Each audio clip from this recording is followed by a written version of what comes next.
push the button. What's going on out there in the land of the unfree America? Welcome everybody to another rendition of Delete Lawz. My name is ChilleDeCastro. I will be your host. And you know, I've just kind of made an executive decision that I prefer to stream in horizontal. And so I'm going to stream in horizontal. I understand that people are going to have to find out that we're streaming. You're going to have to text other people. Can you guys hear me? Give me a 5x5. You guys can hear me all right? Let me know if you can hear me okay. Gloria's in the chat. Jody Shiloh. I don't see Chevy. I don't see a lot of people because I don't think YouTube sends out notifications when I stream in horizontal. Maybe some of you guys got notifications. I don't know. But I'm going to watch just a bunch of videos tonight because I'll tell you guys why.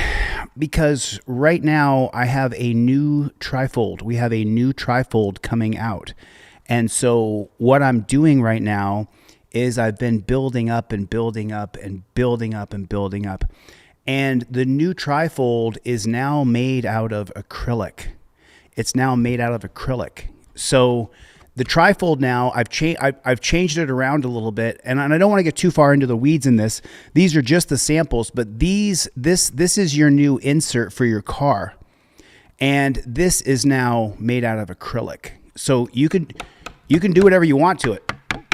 This particular sample is not made out of acrylic, but the new batch coming in on Wednesday, it's made out of acrylic. So you can take it, throw it in your trunk. You could probably break it. This one's made out of like a 30 gauge polyprimate or polypropimer or something like that. I can't remember the exact term it's called. But the new trifold coming out is indestructible. It's made out of like almost metal. So what's going on, New Zealand? I see you. Jennifer Hill is in the house. What is going on? Is there going to be a pocket for my papers? That's a good one. That's a good one. I don't think so. I think what I'm going to do is I'm going to go back to putting rubber bands in the package. I mean, and put a 1 in the chat if you guys think that we're living in a dystopian state right now. If we are living in the weirdest time in history that I've ever seen. I've never seen anything quite this weird going on in our country. We're living in the weirdest, strangest time ever. And I wanted to show you guys this video starting off because this is part of this dystopian society that has been created by people who absolutely, yeah, you cannot fold the trifold. It's now made out of acrylic. I haven't even updated the website yet, and you're going to be going to a new website to get these. I cut off the top of these. We have new branding on the top and the bottom. I'm not ready to reveal that yet. But now it's so much easier to read. It is just, when you see a cop start filming, number one. Number two, cop has you pulled over. Hands go to touchdown position. I created this little icon with a phone and your license in it. And then cop speaks to you. You invoke your Fifth Amendment right. Cop asks you where you're coming from or where you're going. Cop demands you exit the car. Yes, you must exit. Officer, I will exit. Show him section 6. So when you flip over on section 6, it goes over all of the circuit cases, your First Amendment right to film police. This lists every different circuit. I'm going to teach all the circuits and stuff like that. And then cop asks to search your car. And then you go down here, cop asks for ID of the passenger. Cop says he smells weed. Cop orders passenger out of the car. You curse or interrupt the cop, and then it gives you the different case law there. What is going on? I don't know who Karen Reed is, man. I don't know what you're... Oh, the woman in the East Coast, Boston, is she being charged again? I didn't know that. Anyway, get into some of this dystopian shit, and we're gonna watch some cop videos after this. There absolutely was an imminent threat, and the imminent threat was that we knew that if Iran was attacked, and we believed they would be attacked, that they would immediately come after us. And we were not going to sit there and absorb a blow before we responded, because the Department of War assessed that if we did that, if we waited for them to hit us first after they were attacked, and by someone else, Israel attacked them, they hit us first, and we waited for them to hit us, we would suffer more casualties and more deaths. So he's saying that if Israel's going to attack Iran, then Iran's going to turn around and attack us. Is that crazy? I mean, that is just such a load of shit. You know, the entire premise that we're under attack by a sect of Muslims, extremists. We now know that Israel runs our media, runs our banks, runs our social media. You guys, look, I'm probably not going to have a channel for very much longer because I'm about to go full Super Siam and tell you guys we have to get away from Israel. We have to get rid of every single Israeli politician. If their name is Stein or Stingel or Shapiro, we cannot support Jews in our government. Not all Jews, but if they are Jewish, we can't have them in our government anymore. We have to get rid of Jews in our government altogether.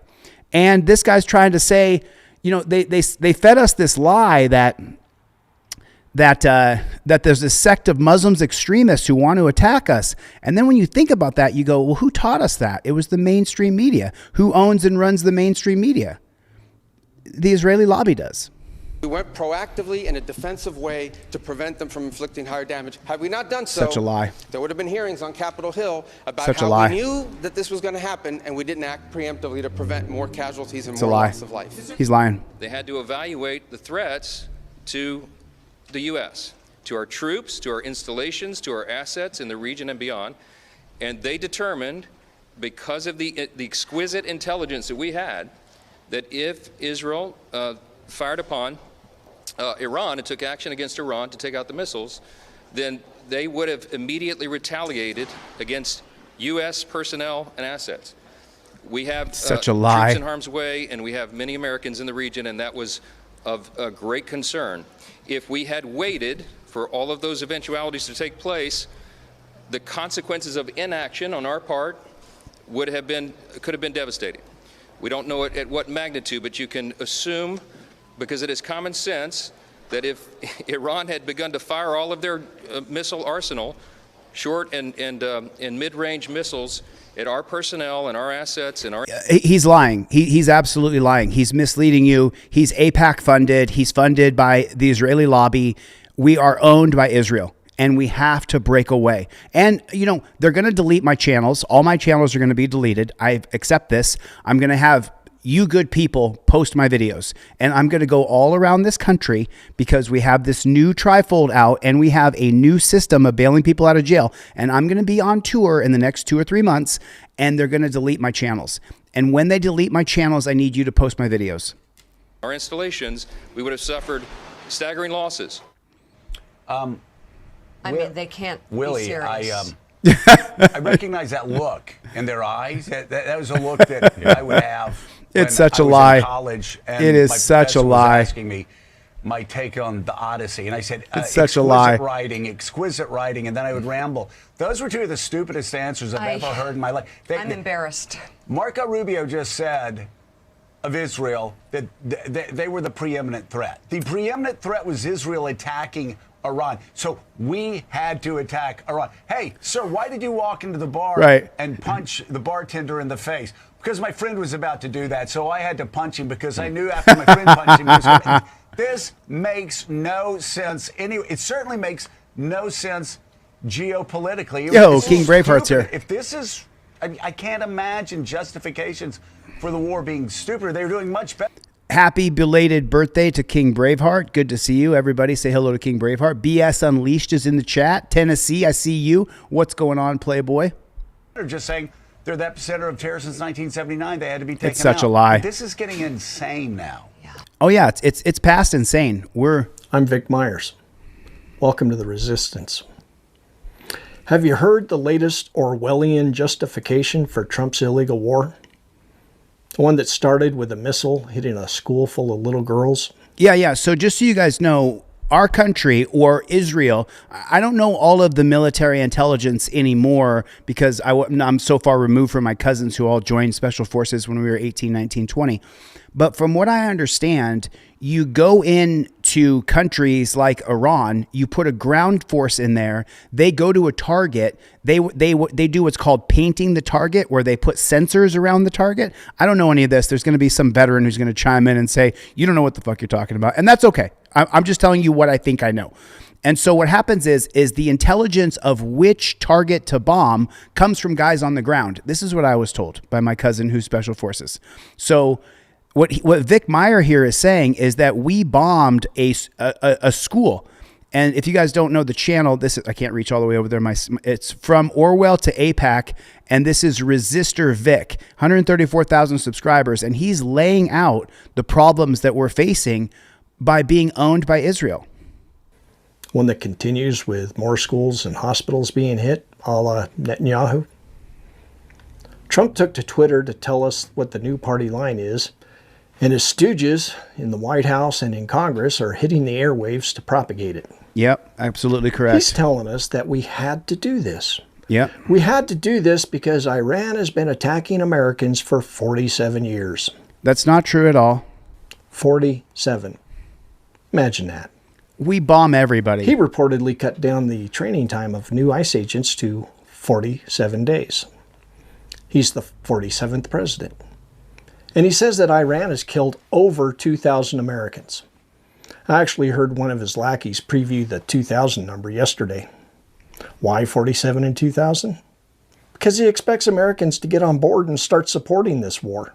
Right. Because after enough of our soldiers and sailors and airmen and Marines are sacrificed, he believes we'll all rally around the flag and forget about the Epstein files and miraculously view him as a great leader. Right. He wants us to always think of him and the number 47 and have a smile on our face. He lost it. The whole over he 2,000 thing is it's quite the clever psyop on the American people. The only time America has been attacked by anybody from the Middle East, here at home anyway, was on 9/11, and over 2,000 Americans lost their lives. Right. He wants us to conflate that with Iran. He wants us to associate 9/11 with Iran, just like George Bush wanted us to believe that Iraq had WMDs and played a part in 9/11. That's right. If we associate 9/11 with Iran instead of bin Laden, then maybe we'll think of taking out Iran's leader in the same way we think about taking out bin Laden. Right. Something that Obama did and Trump can never match. Well, that's my theory. Well, because the thing is, and look, I don't want to get lost in the left versus right, because it is not left versus right. It is commoners, you and me, versus elitists. Lose the idea of Republican, Democrat. I've even changed the way I talk to people online because the people on the right are just brainwashed. And a lot of them are MAGA brainwashed, but they don't realize that it's not the left versus right. It's not Republican versus Democrat. It's commoners versus elitist. They're eating our children. Do you understand that? They're raping and eating children. And it's led by Israel. Because Israel, what they did with Jeffrey Epstein is they blackmailed all of the American politicians. 90% of them. We have to vote out this entire Congress. Every senator, every House of Representative member has to be voted out. And the reason why is because they're compromised. They're either with hookers or they're raping kids, and they're caught on camera. And Benjamin Netanyahu has that video of Trump raping kids. That's what I think. And if I'm right, it's a horrible plan. There's plenty of people, a majority of active voters, who are old enough to remember that all the way back to 47 years ago. Granted, I was just a kid. Me too, 47 The years only ago. major thing I remember about Iran in my 1979. lifetime was the hostage crisis in 1979. That's right. There have been a couple of attacks like the Beirut bombing that was blamed on Iran. But one, all of the attacks attributed by politicians to Iran don't add up to 1,000, let alone over 2,000. And two, who is it that's always telling us what a boogeyman Iran is? Israel. That's right. Remember, Israel owns YouTube, Facebook, Instagram, TikTok. Israel owns our newspapers, our magazines, our television, our TV shows, our movies. I'm telling you, I'm going to go hard on this, and they're probably going to delete my channels because I'm going to run for government sooner than I wanted to. I'm going to start teaching the U.S. Constitution this week. I have a drone guy coming in tomorrow night. We're going to shoot this fucking wall, and I'm going to run for office because this is bullshit. We have to get rid of all of these politicians who are owned by Israel. Now, I'm not saying that Iran's leaders aren't a bunch of bad guys, but hey, Netanyahu, the World Court, and those members of our Congress who aren't working for AIPAC tell us that Netanyahu is a war criminal. He's no more trustworthy than Trump or his minions.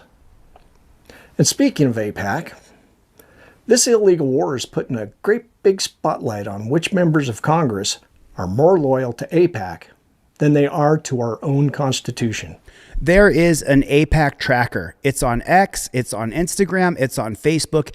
If the person is funded by AIPAC, we have to get them out of office. If their last name is Stingel, Stein, any sort of Jewish last name, we cannot have Jews in our government anymore. And listen, it's going to cost me heavy because the majority of my friends here in LA, my investors, I mean, my family 7 generations ago was Jewish. So I have nothing against Jewish people, but our country is occupied and we have to fight back. And the way we fight back is by getting every single Israeli and Jew out of our government. When Venezuela was illegally invaded, there were members of Congress jumping all over themselves to try and get in front of a camera and call for a war powers resolution. Now that Israel is involved, well, Schumer and Jeffries and the rest of the AIPAC caucus are twisting themselves into pretzels trying to find a way out of enforcing the War Powers Act. Mark Kelly was all over Venezuela, but now says it's unlikely he'll vote to stop this war. Right. Right. And where are those guys that who funds Mark? Where does the money come from? want us to think future president when we see their names? Newsom, Pritzker, Shapiro, Bashir, others. All owned by Israel, all owned by AIPAC, every one of them. We have to research who's funding these people and get rid of them. Gavin Newsom, the great hope for 2028 to stop the right-wing authoritarian regime, he doesn't believe that there's a genocide in Gaza. He had Ben Shapiro on his podcast and said, there's no genocide in Gaza. He's bought and paid for by Israel. When they asked him how much money AIPAC had given him, Gavin Newsom said, that's interesting. Oh, that's interesting. That's interesting. That's so interesting. That's so interesting you would bring up AIPAC. That's interesting. Why is it interesting? Because AIPAC and the Jewish, the Israeli lobby owns our government. And we absolutely have got to get every Jew out of our government. Where are they? They're condemning the attack. They're calling it unconstitutional. But they're not calling on Congress to enforce the War Powers Act. Why not? I'll tell you why. Because they're not ready to lead us. Chris Murphy is the only one of the contenders that I've heard step up. Watch your politicians, folks. Are they saying everything that AIPAC wants to hear? That's right. They're bought and paid for by the Israeli lobby. Or are they calling for the Constitution to be enforced? Please, figure that out and adjust your support accordingly. Do you notice how he's wearing a Venezuelan flag in his hat? Like, we're not stupid. You keep treating us like we're morons, and it's so disheartening, and it's so annoying. It is so, so annoying. Oh, that's over there. Okay, let me grab this bad chicken here. Here we go. Ready? I think our country is occupied. Who do you think we're occupied by? AIPAC. A lot of people think that. The evidence is all there. So this is, I screen recorded this so I could share this with you guys. Here we go. Ready? Here we go. You ready? Claudette, what's up, Playboy? $5 super chat. Thanks for the super chat, Claudette. What's up, Claudette? Good to see you. East Carbon Exposes in here. BS Unleashed. Bush, the original. Joy. It's like, look, I may as well just stream in horizontal because YouTube is going to do what they're going to do anyway. Thank you for the super chat, Claudette. I really appreciate it. Now, let's watch this from the beginning, and I'm not going to interrupt it because I want you guys to hear this. And listen, I could have all my channels deleted. I've already had TikTok deleted, 5 million subscribers off TikTok. So I'm used to being deleted. If I get deleted, I'm going to be on the road. I'll be on the road for the new bail system that I created and these brand new acrylic trifolds. These are acrylic now. It's crazy that Kanye West was right. Here we go. Ready? I think our country is occupied. Who do you think we're occupied by? AIPAC. Yep. A lot of people think that. I think so. The evidence is all there. Come on. We send $18 billion a year. 18 billion. It's to Israel. Why? For Just what? ask the question. What do we get out of it? What do we get out of it? Nothing. We get nothing. Nothing. Are we doing humanitarian work? No, they're charged with genocide. Right. They're killing off Palestinians. Right. Right. Are we helping them survive? Well, they've got a higher standard of living than we do, a Yep. longer lifespan than we do. Yep. Free education, free housing, free health care. Well, we're sending them money. And we're sending them money. Why? We pay for their He got whole. herpes from kissing a black dude in jail. He was low. We pay for their entire way of life, and the truth is that we're absolutely owned and occupied by Israel, and we have to divorce them. We have to vote out every single Jewish politician, Schumer, Stein, Steen, whatever their names are. They have to be voted out. Oh, you're Jewish? Listen, God bless you. You're a great lawyer. You're a great doctor. Whatever you are, there's nothing wrong with Jewish people, but you're not going to run our government. You're not going to be in charge of our government so you can give all of our money and our tax dollars to Israel. There's nothing wrong with that. I'm Colombian. I love Colombian people. I don't want a bunch of Colombians in the American government. Does that make sense? And I'm 50% Colombian. My father was brown as brown can be. My father wasn't quite that brown, but he was brown. And I would be from his side, I would be a first generation American from Colombia. I don't want a bunch of Colombians in our government. And that's what I don't want with this right here. I don't want a bunch of Israeli Zionists in our government. Don't want it. Was there a plan in place to evacuate Americans before the attack? Well, that's the plan we're trying to carry out. The problem is, or the challenge we are facing is airspace closures. If a country closes their airport, for example, in some cases the airports have been hit. So the airport in Kuwait was hit. So if an airport's been attacked or the airspace is closed, then we can have the planes lined up to go, but we can't get them to land because we don't have the permissions to land there. So that's the challenge. But rest assured, we are confident that we are going to be able to assist every American. As I told you right now, we have about a little over 1,500, maybe. We shouldn't be there. We shouldn't be in the Middle East in wars. This is supposed to be the America First administration. We shouldn't be in wars in the Middle East. Our people shouldn't have to be evacuated from countries around the world because we shouldn't be attacking people. We should be focused on our country. The number one problem in America is homelessness. The number one plague in our country, the reason why Los Angeles is fucking trashed is because there's trash all over the ground and there's shit and there's piss all over the ground. Our number one problem in America is homelessness. Number two is healthcare. Those are our top two problems, homelessness and healthcare. It has nothing to do with Iran. Maybe closer to 1,600 Americans requesting assistance, and we know that we're going to be able to help them. It's going to take a little time because we don't control the airspace closures. That said, there may be more people out there that need help. We need to know who you are. So please, I'm asking the media, publicize the phone numbers and the website because we need people to call in so we have their name, we have their contact information, we have their... We wouldn't have to be doing any of this if we weren't attacking countries that never attacked us.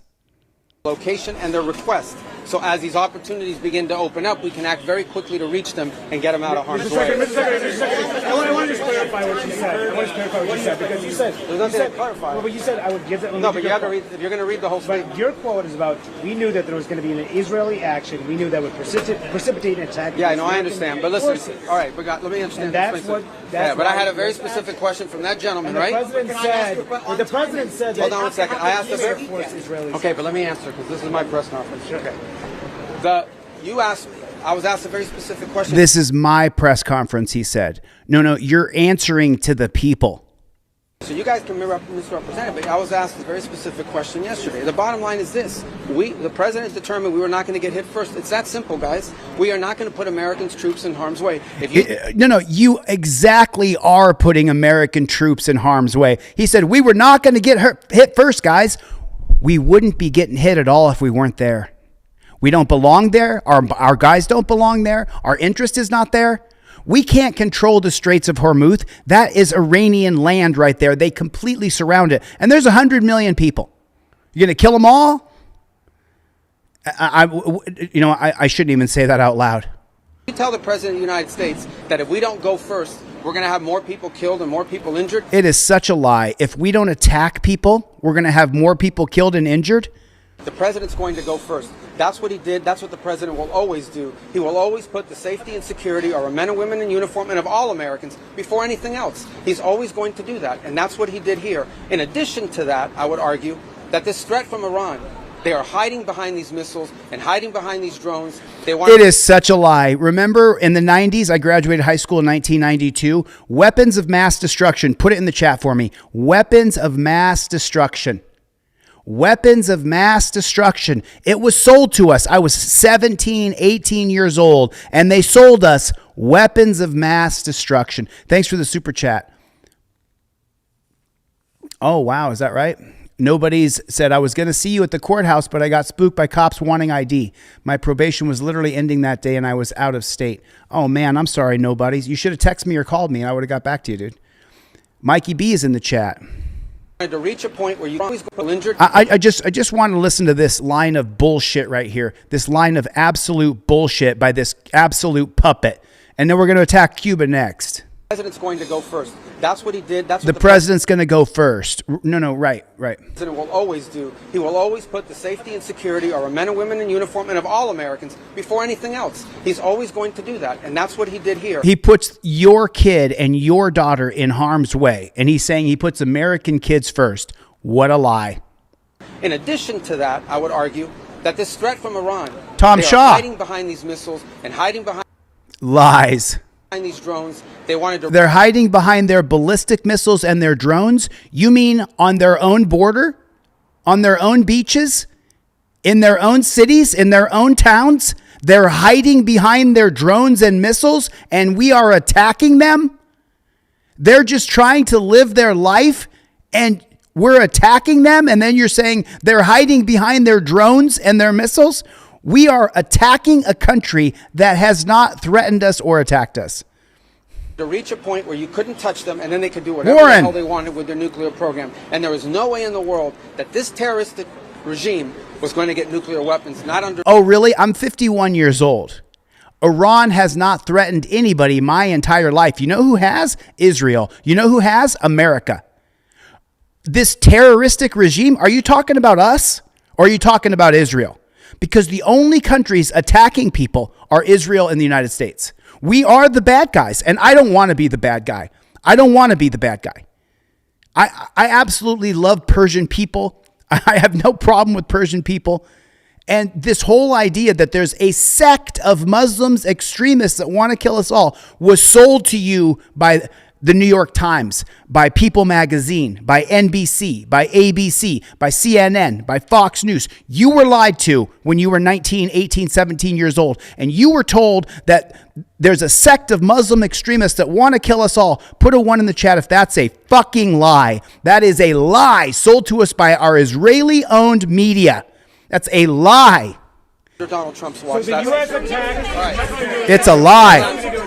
This operation, though, there's a general question of why the president gave the green light, and then there's a question of why did it have to happen this weekend? Are you saying it had to happen this weekend because of that Israeli action? No, this weekend presented a unique opportunity to take joint action against this threat.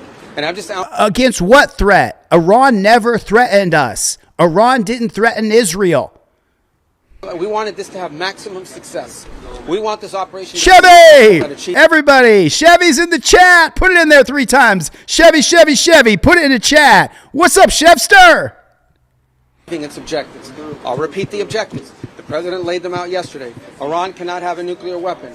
It cannot have... Iran doesn't have a nuclear weapon. Don't you remember like 3 or 4 months ago, 6 months ago, we bombed and we purposely, surgically took out their nuclear weapons, and Trump went on TV and said they're not going to be able to get uranium processed over the next 100 years with what we did to them.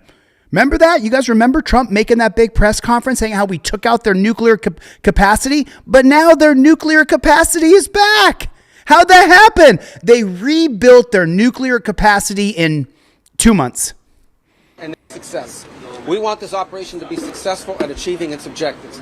I'll repeat the objectives. The president laid them out yesterday. Iran cannot have a nuclear weapon. It cannot have, and therefore it cannot have the things it was hiding behind to have a nuclear weapons program. What are those things? Number one, we are going to destroy their missiles and their missile launchers. We are going to destroy their capability to make these missiles and these launchers, and we are going to destroy their Navy. Those are the objectives, and this weekend acting at this time gave us the highest probability of success in achieving those objectives. It is and such as the a lie. Department of War will brief you, we are on or ahead of schedule to do So that. the U.S. attack would have happened no matter what. So the U.S. attack happened no matter what Israel is planning to do. Speaker of the House said Israel was going to act with or The without president had already made I mean, put a 1 in the chat if you're just hearing a bunch of fucking lies. A bunch of lies. Our money is being spent on bombs, cops, cages, and wars. Our money is not being spent on you and I. Our money is being sent $40 billion to Argentina, $100 billion to Israel for their wars, $50 billion to Ukraine so we can have a Cold War with Russia. It is such a scam. Wilkings with a $20 super chat. What's up, Playboy? What's up, Playboy? What's up? Listen, you guys, we got these new acrylic trifolds are coming out. It's acrylic. It's made out of acrylic now. No, trifold's no longer made out of paper at all whatsoever. It's now made out of acrylic, front and back. So cool. decision to act on the timing. The president acted on Thank the you, timing that Wilkley. gave us the highest chance of success. And that's what you're seeing play out right now. You're seeing it play out right now, and you'll see it in the days to come. We will systematically take apart their missile program. We will destroy their ability to sponsor terrorism, by the way. We will destroy their factories. We will destroy their Navy. Those objectives are going to be met. We're well on our way to meeting them. It will not be easy. Why are we destroying their Navy? Why are we destroying their missiles? What are we destroying their country for? For what reason? I just want to know. Somebody put in the chat, tell me the reason why he's sitting up there saying that we're going to destroy their missile capability. We're going to destroy their Navy. We're going to destroy their military. We're going to destroy their country. Why? Can somebody answer that for me, please? Can somebody please tell me why we have to destroy Iran? For what reason? I'm not sure if you guys know, but if you look at my side panel here, I'll show you. If you go to my side panel here, you're going to see stuff like this, like wrestling come up. See that? Wrestling tournaments come up. I watch wrestling all the time. I watch pancration, jiu-jitsu, sambo. I watch a ton of stuff about hearings and things like that, right? Let me just tell you something. Iran has an amazing wrestling team. And the Iranian wrestlers get along with the American wrestlers like hand in glove. They get along great. You know, the other country we get along with great with in wrestling is Russia. We get along great with Russia. The guys get along great with each other. So this idea that CEO of my time, Israel, said no, this idea that we have to bomb Iran, well, can somebody educate me? Can someone tell me why? I don't mind being wrong, Michael, but tell me why. Go ahead. I'm listening. Will be a price to pay for it, but that is a much lower price to pay than having a nuclear-armed Iran. I got to go brief these guys. Hold on. Right. Yes, ma'am. Right. It's a much better price to pay than a nuclear-armed Iran. Really? Has Iran threatened us? Has Iran threatened to attack us? Has Iran said that they're going to kill us? Has Iran threatened anybody? Have we seen Iran in my 50 years on Earth? Have we seen Iran attack anybody? No. No. Javro, what's up, Jeff Millman? What's up, Playboy? No, Michael Harris, you were led a bunch of lies by the Israeli-ran American media. NBC, CBS, CNN, Fox News all taught you that there was this sect of Muslim extremists who wanted to kill us all. You know what I saw today? Okay.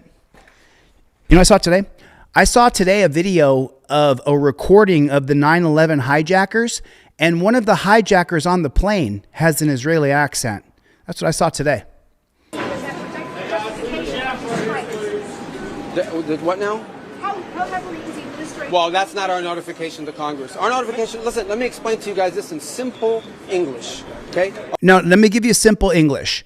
The two problems that I can just list off the top of my head. Number one biggest problem in America is homelessness. It's ruined our country. If you live in a city, you know what I'm talking about. If you live in LA, Chicago, Houston, Miami, Florida, if you live in New York, New Jersey, If you live in any city, you know that homelessness has ruined our country because there's shit and trash all over the streets. Number 2, healthcare. You know, if you have a family or if you pay for your own healthcare, that our country is owned by the insurance companies. That's what's going on. That's what's happening in our country. Iran is run by lunatics, religious fanatic lunatics. No, it's not. No. Our country is ran by lunatics. Our country is ran by an oligarchy pedophile ring. That's what our country is ran by. And Trump is the Pied Piper of it. Him and Bill Clinton. And people are like, why are you bashing Trump for? Saying he's a pedophile. I also said Bill Clinton was too. I also said that too. Did you hear that part?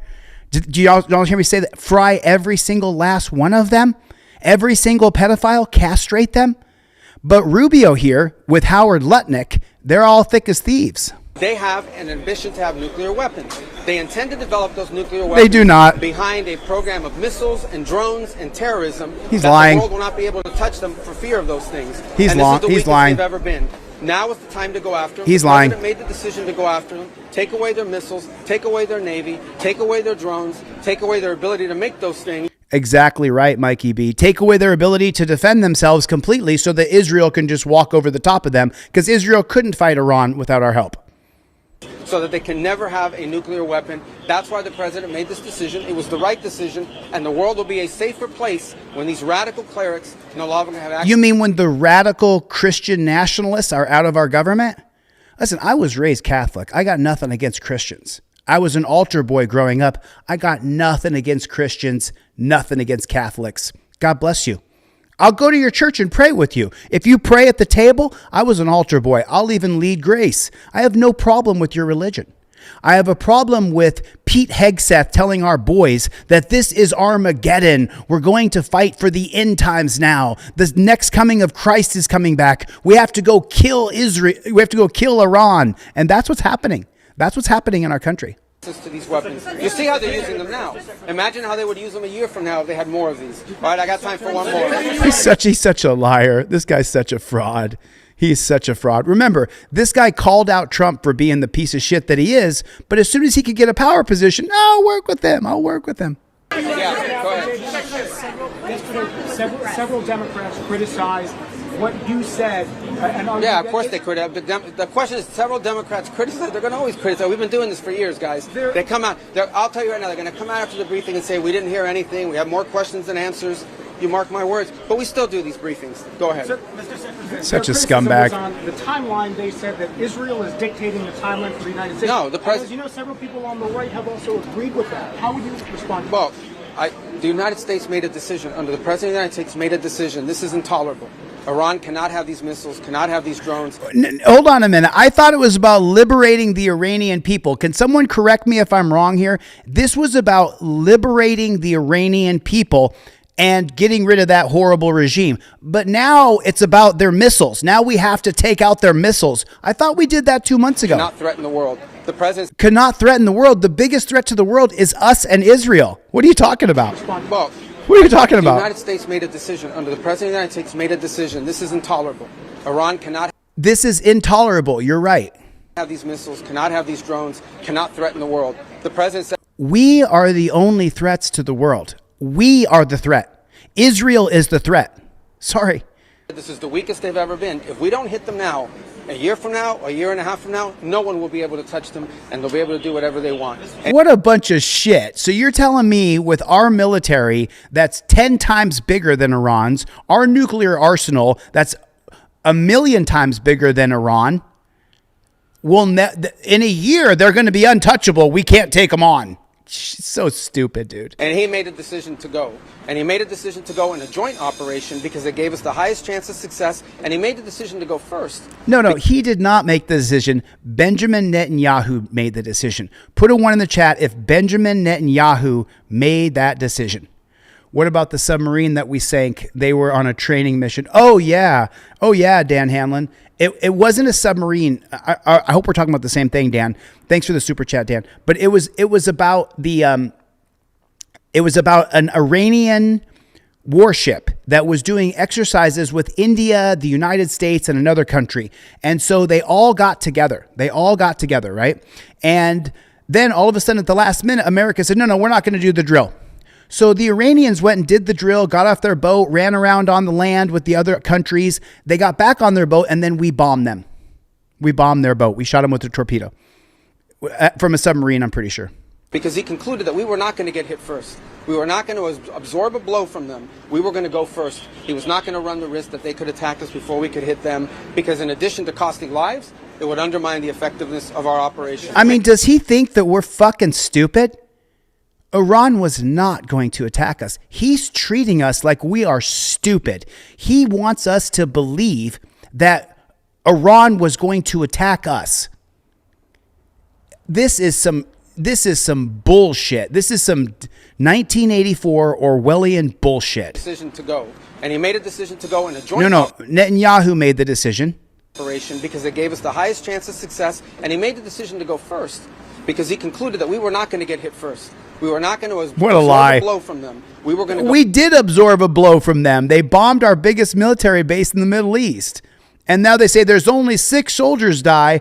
Put a 1 in the chat if you think it's hundreds of dead soldiers. Put a 1 in the chat if you think it's dozens or hundreds of dead soldiers that we have on the bases in the Middle East now, because those are some big explosions. Go first. He was not going to run the risk that they could attack us before we could hit them, because in addition to costing lives, it would undermine the effectiveness of our operation. He's such a liar. All right, guys, I got to go. So now let's get to the actual biggest problem in our country, which is healthcare. Every other country in the world has this amazing system where they get healthcare. 1 second. So this girl here, she's gonna explain to you exactly what is happening with her healthcare. And the way she describes what's happening with her healthcare is, I mean, maybe you can relate. Anyone can make this make sense. The health insurance premium for my family of 5 through my employer is just under $2,000 a month. $2,000 a month is paid before any person in my family walks through the door of the doctor's office and breathes the air in the room. So let me give you guys a comparison. All you people who call California California and how we suck so bad. My health insurance as a 51-year-old man is $120 a month. That's what I pay. She pays $2,000 a month. What her monthly bill is for her insurance is my yearly bill, because I live in California where we put healthcare first. $2,000. On top of that, my particular plan through Aetna has a $6,500 deductible, meaning I have to pay $6,500 before they cover anything. Okay, fine. I picked the plan. It was the only plan that was affordable for me. No, she didn't pick the plan. She said it was the only plan that was affordable for me. She got funneled into giving the CEO of Aetna make his billions of dollars. And that's the problem, that every organization in our country has to maximize dollars for the board. For the corporate board, you got to make the most amount of money. So the only plan she could afford through Aetna, which the money should go directly to a hospital, we should have a totally different system, like all the other Western industrialized countries have universal health care. But if we get universal health care, that's socialism. You can't have universal health care. It is so retarded. It is so retarded to think that way. Every other civilized country in the world has universal health care for their citizens. But this is just one person. I'm going to show you another one after this. At almost $2,000 a month. $2,000 a month. I injured my shoulder. Urgent care said they could not do the proper imaging, that I had to go to the ER. Right. So off to the ER I went. Right. I was in the ER about an hour. I spoke to one nurse, one doctor, and then someone came and took 2 x-rays. She spoke to one nurse, one doctor, and someone took 2 x-rays while she was in the ER. Right now, how much do you think the bill was? Right now, tell me what you think. Put it in the chat. I'll give you a hint. It's more than $500 and less than $5,000. It's somewhere over $500 and less than $5,000. How much did she pay for talking to a nurse, a doctor, and 2 x-rays? What did she pay? Put it in the chat. The ER doctor said that my x-rays looked unremarkable. There were no broken bones. I would need to go to an orthopedist for an assessment by him to discuss anything that had happened muscularly. They gave me this cheap little sling and sent me on my way. Fast forward, I quickly get in with an orthopedist who orders an MRI. When I show up and check in for the MRI, they tell me that I need to pay my portion, which is $960 to get the MRI that day. $960. No, they cannot bill me. I have to pay now or I need to reschedule. You guys, I was so frustrated and in so much pain that I actually started crying. I don't blame you at all, honey. So she needs the x-ray. Her shoulder is mangled. She's in total pain. And they tell her, if you don't pay this $1,000 right now, you just reschedule. In other words, we're not going to help you. There's that whole Hippocratic oath thing here in America. I guess it doesn't really apply if you don't have the money.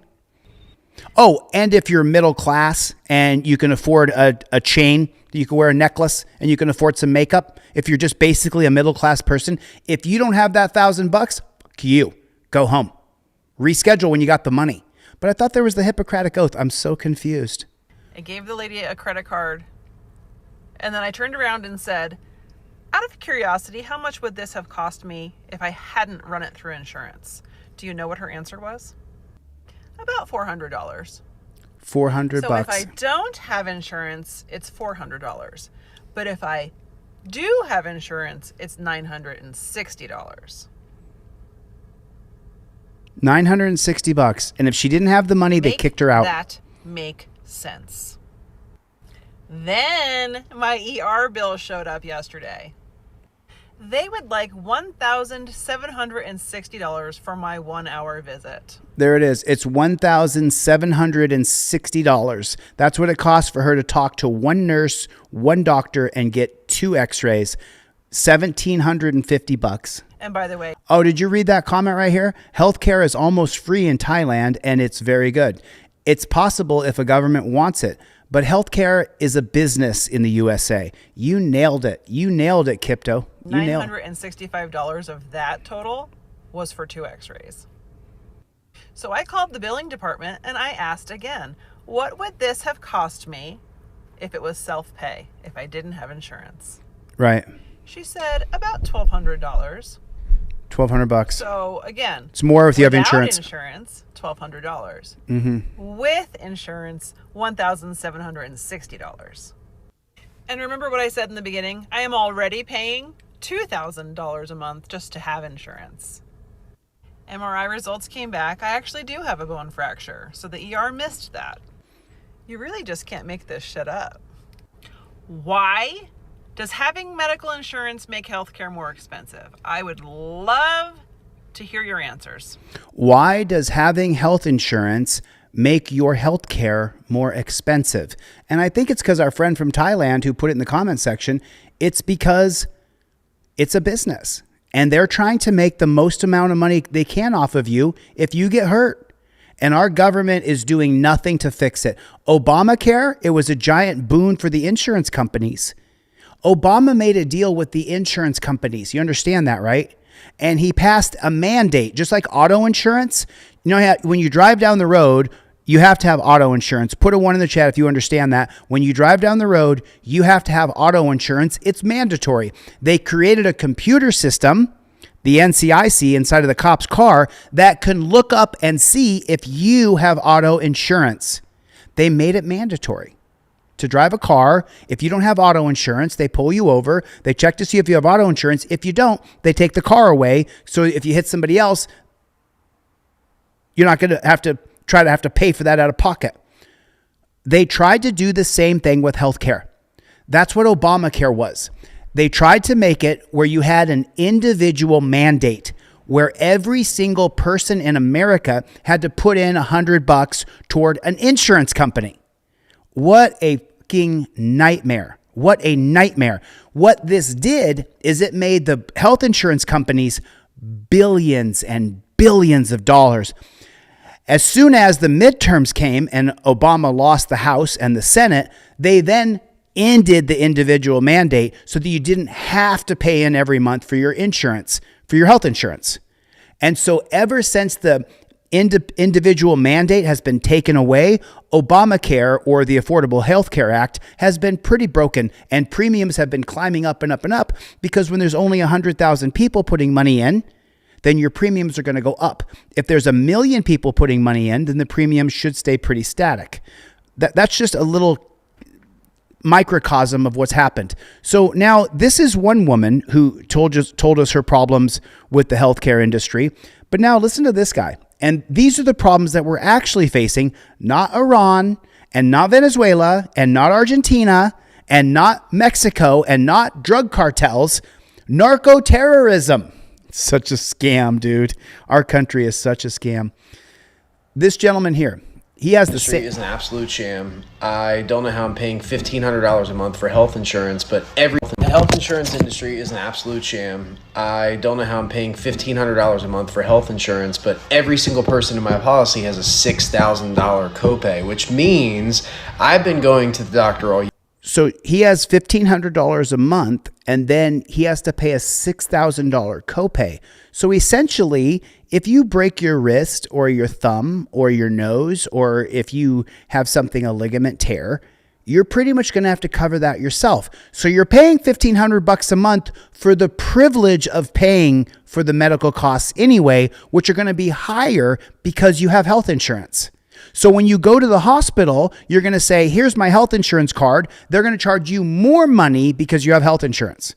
Whereas if you went to the hospital and said, I don't have any health insurance, they're going to charge you up to 50, 60% less.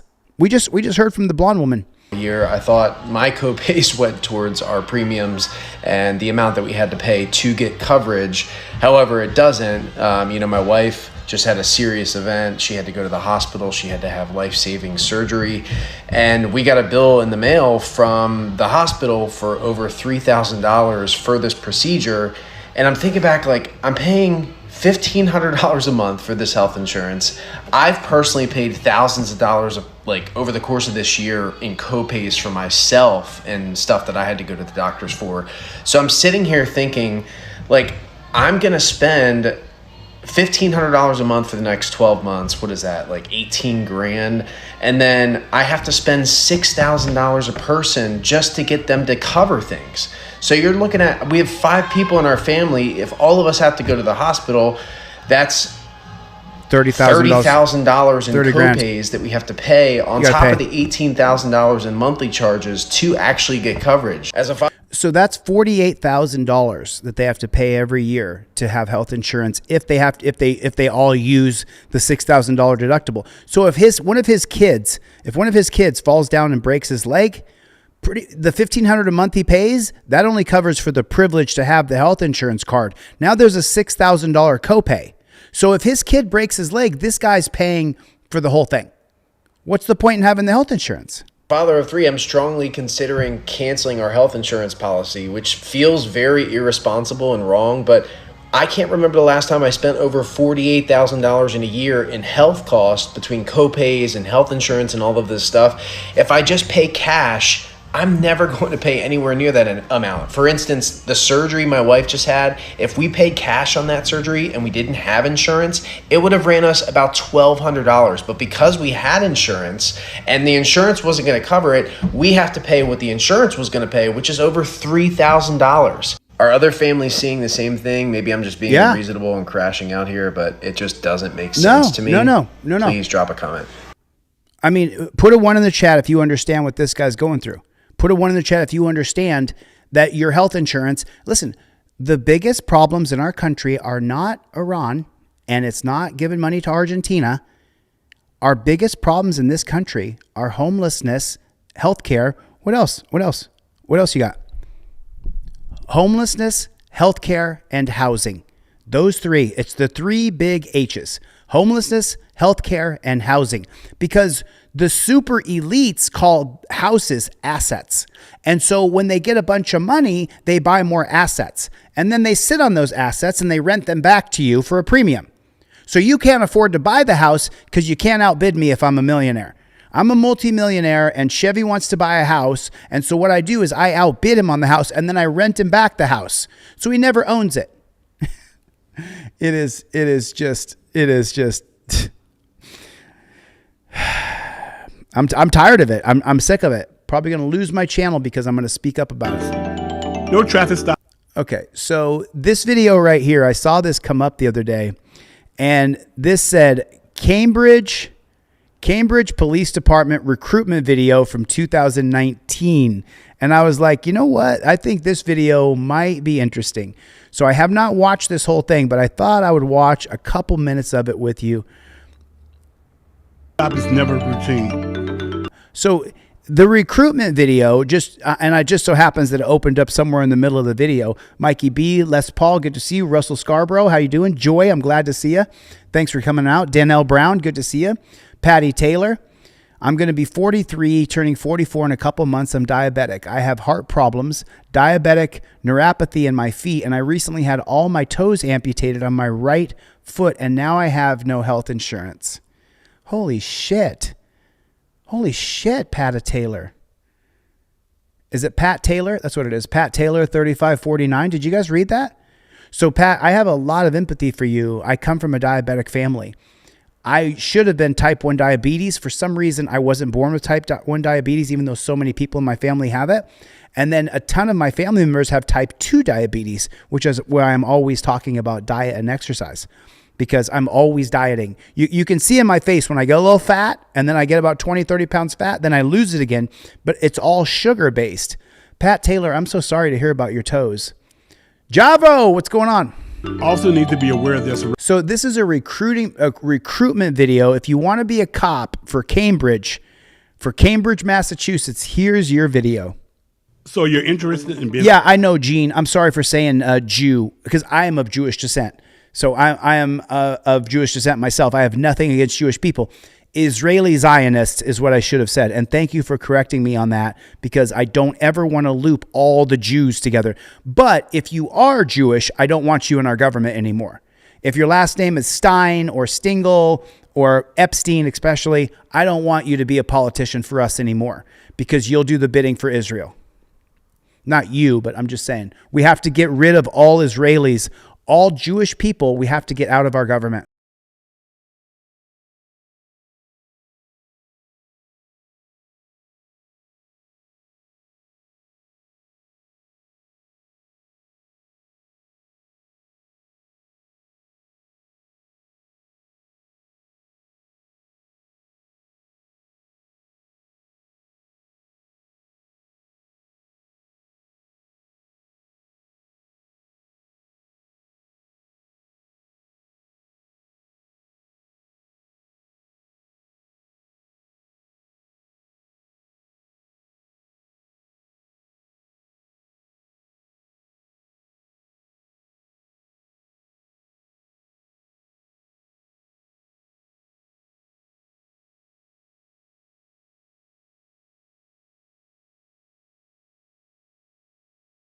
And that's the whole thing. We have to get rid of cops just driving around trying to find something to get into. That creates Terry stops, which is a problem. I'm sorry, Pat Taylor. So sorry to hear your story, man. You guys, I'm not sure if you guys know a guy named Lynn Davidson. Do you guys remember Lynn Davidson? Lynn Davidson is having some problems. We're probably going to do a fundraiser for him in the next few months here. In the next month, I would imagine, in the next 30 days, because Lynn Davidson is struggling. Dan Hanlon with a super chat. My brother was in Spain and had appendicitis attack, 10 days in the hospital, and it cost him nothing. Oh, yeah, Spain, the country we want nothing to do with anymore, because number one, they speak Spanish, and number two, they won't let us use their bases to bomb Iran for no reason. So we want nothing to do with Spain, according to Dumpster Fire. Thanks, Dan Hanlon, for the super chat. I hope your brother's okay, man. 10 days must have burst. I mean, look at these houses, by the way. Check this out.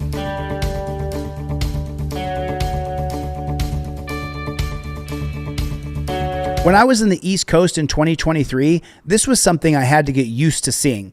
These houses are like almost like a pop-up house, and there's, 10, 15 feet between them, and then there's just another house. It's a strange build out there on the East Coast.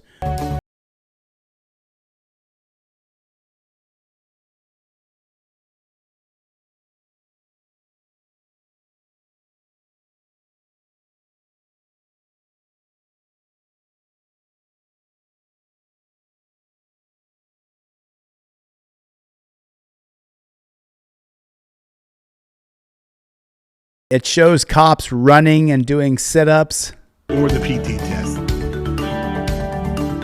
I am Cambridge PD.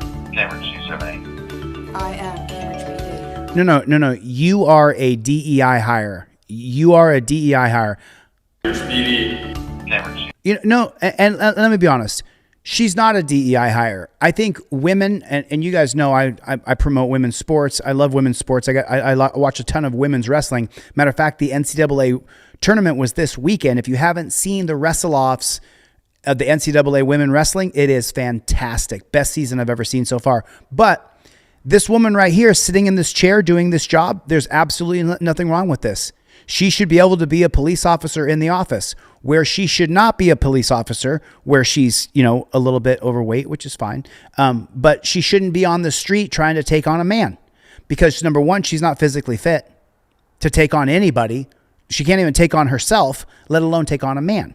So that's my only issue with females being cops on the streets. I am Cambridge PD. Oh, is that right, Javro? I am Cambridge PD. If you want to be, I'm sorry, I want to read Javro's comment, but let me circumference this real quick, okay? Okay. Do you want to join these other douchebags? Meet the douchebags you're going to work with. The process began with the application submittal, physical agility test, or the PT test.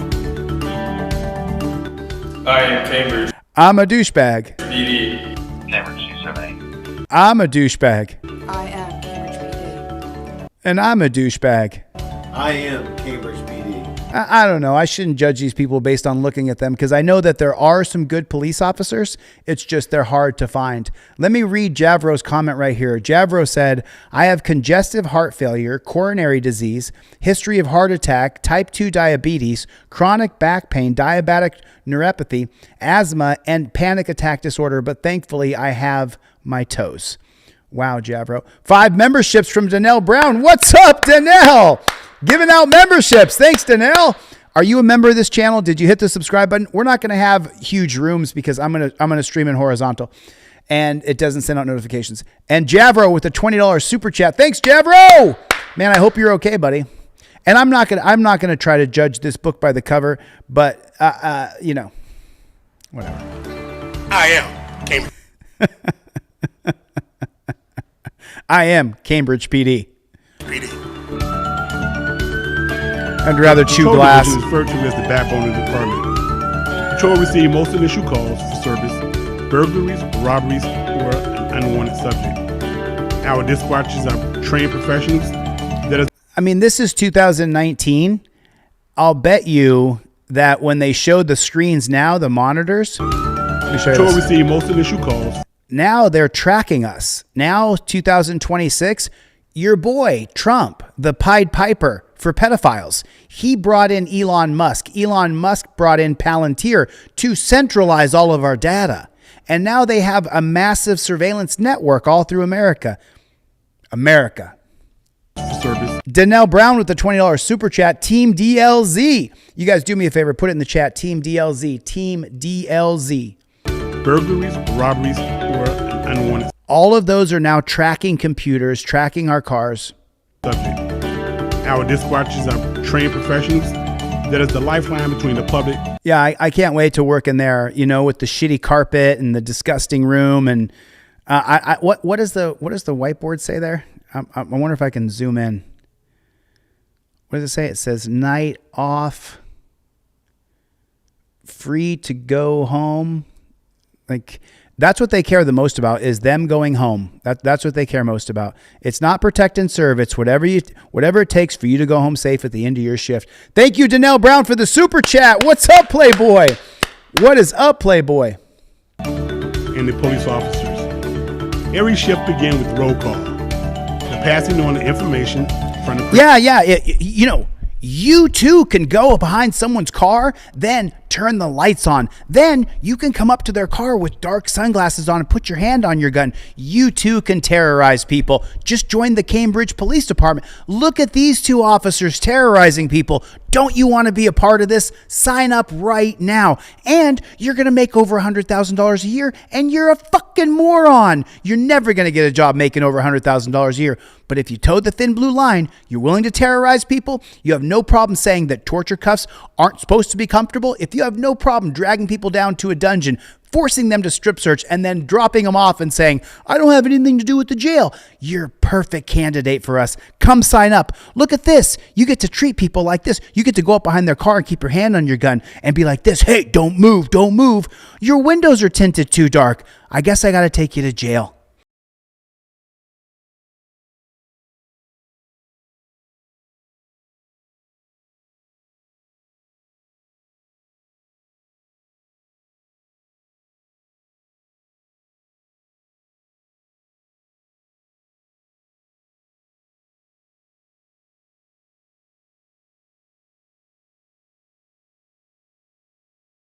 Did you guys read Chevy's comment? I am a douchebag. A virtual session video specifically targets supporting women in Cambridge policing. Yeah. It would take more time to investigate and follow up with our most serious Part 1 crimes once those cases... I'm so sorry. I don't want to miss this, y'all. I don't want to handle those cases that are referred from the patrol division. I don't want to miss anything. It would take more time to investigate. Would you take a look at this? Look right above my head. You see his computer screen? He's got a blue terror flag. Hey, man, if you want to join and you want to fly a blue terror flag and you want citizens and people to hate you, well, sign up and you can fly this blue terror flag on your computer too. And follow up with...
Our canine officer and partner.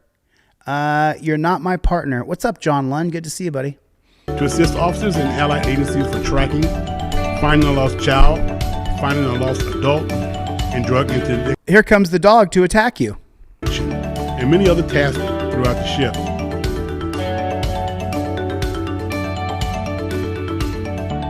I mean, come on, dude. I have no problem. Listen, I get fat and skinny all the time. But come on, man, you can't be this out of shape. I mean, look how out of shape that guy is. And he's a cop. Drug interdiction. And there's the other shot of him sending the dog to himself, right? And now look at this guy. And look, that looks like half of my family members, so I have no problem with people being overweight. The problem is that he's a cop. If he's overweight, he's more likely to use that dog or use a weapon on somebody. Whereas if he's in shape, he could stop somebody. Many other tasks throughout the ship. I mean, the guy's so out of shape, he can probably barely even tie his own shoes.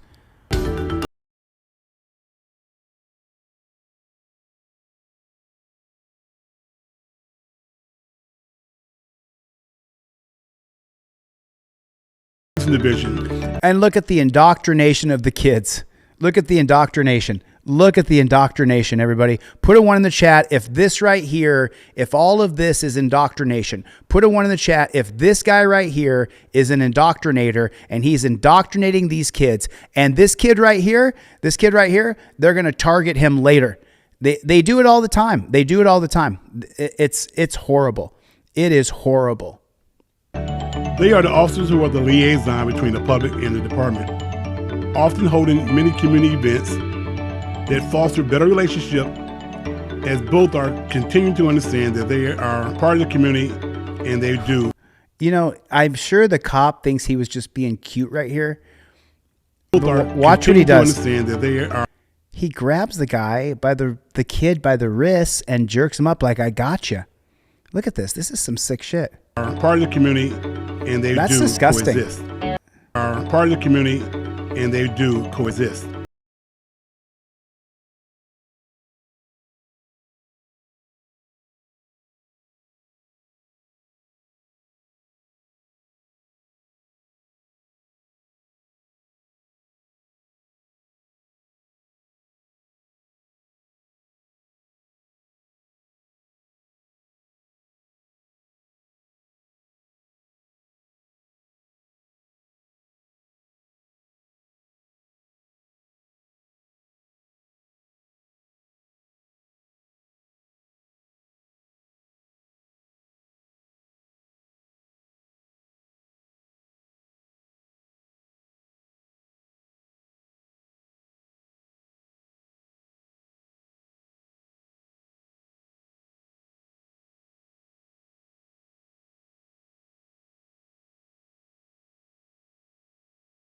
Prescription drug take back day.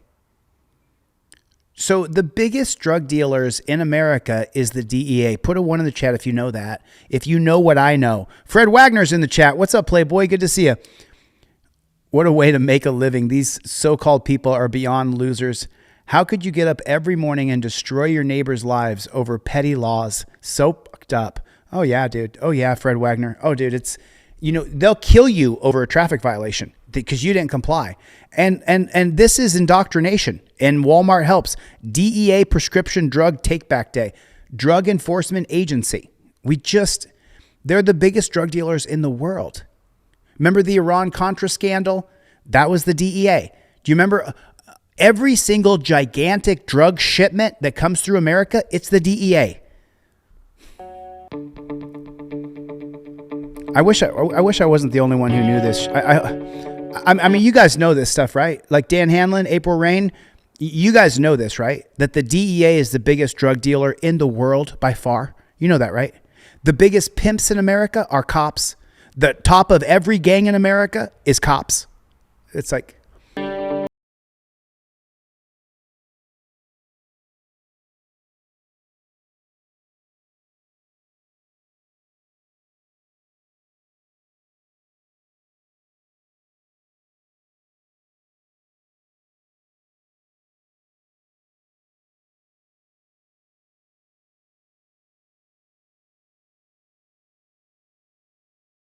Look at this shit. I mean, just stop and take a look at it. This is so unnecessary. There is no paramilitary group in this country attacking police departments or our government. It's not happening. There's no organized group of men that look like these guys that are attacking the police or our government. This is normalization of a military police state. That's what this is. And 1/3 of those guys are ex-military. There's no reason that police should be dressed up like this in America. There's absolutely no reason for it. They don't use that gear. They didn't run in the building in Uvalde when there was a guy actively blowing kids' heads off.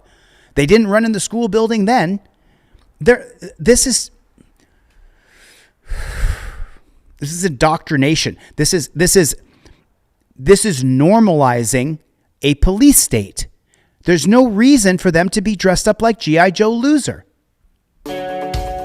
And they're all wearing blue striped terror flags. Hostage situations and execution of a search warrant, to name a few. And now look at, so he doesn't have the flag on his chest, but I think every one of them after him has got the blue striped terror flag. Nope, the first three don't. That guy's got a blue striped terror flag. That guy's got a blue striped terror flag. Can't see his.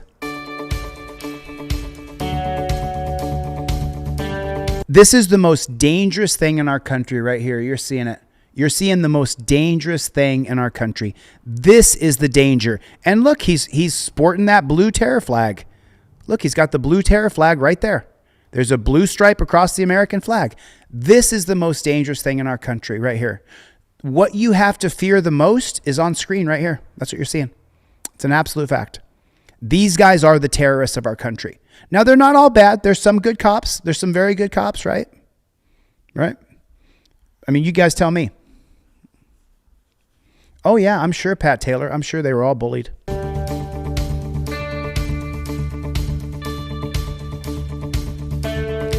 Okay, so, but take a look, okay? Do you think by going to these low-level houses, these trap houses, and busting these people, that it's making a single bit of difference in the war on drugs? It's not at all. You're just ruining people's lives and making these guys feel like they're heroes, but they're not heroes. It's trash. And now they go to now look at the house they're at here. Boy, you know, you better get in there, coppers. King Braveheart, what's up, Playboy? I see you, Jake. What's going on, man? Chevster, what's going on? Oh, yeah.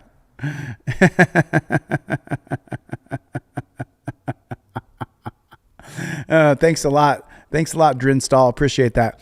But just take a look at where they're going here. You're going to go bust a drug dealer, and how much effect is that going to have on the drug industry in America? Zero. You're just going to ruin people's lives with draconian drug laws. The door's not even locked. Did you see the door? It's not even completely latched. Watch the door.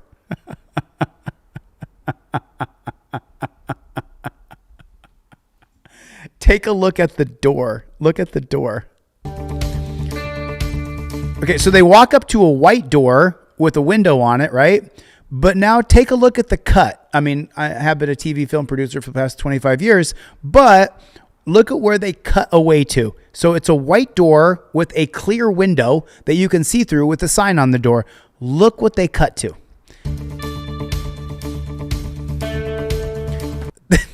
And this door right here, now they're at a brown plywood door, and the door's not even latched.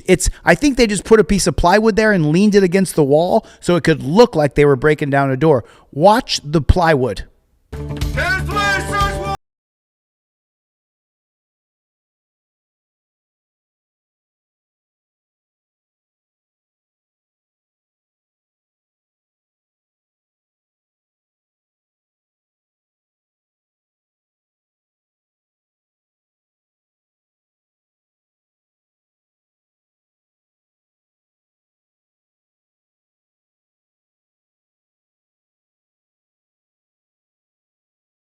Here, the DEA manages the Controlled Substance Act to regulate legal medications. The Controlled Substance Act is going to come out in 1970, I believe. Pretty sure it is.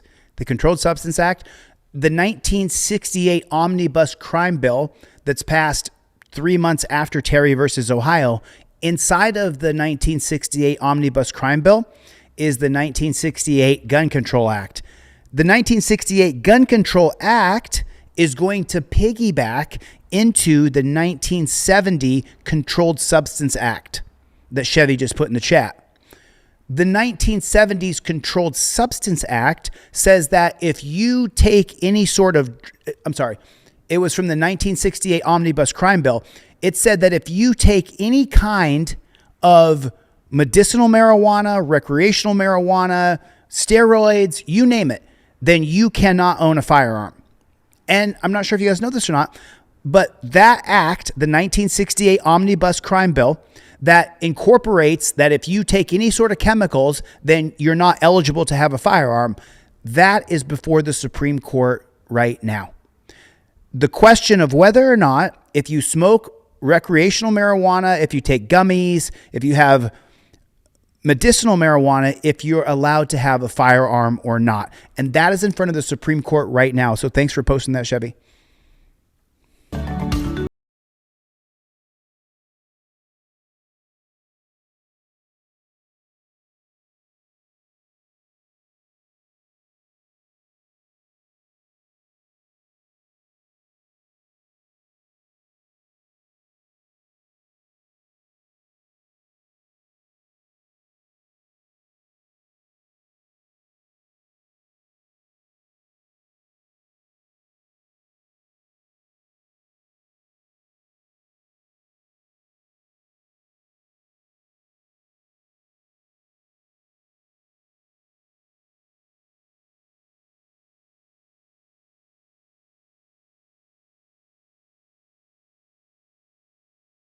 I hate to say it, but this guy looks like a retard. And now he's the guy walking up with the gun. Oh, I'm so sorry. I'm so sorry. They got a bad guy over here. Here's the bad guy with his fists up. He's got his fists up. So what does this guy do? He pulls out a gun. There's the bad guy. There's the bad guy. He has his fists like this. So of course the cop is going to pull a gun. Of course he is. Don't be stupid. Of course.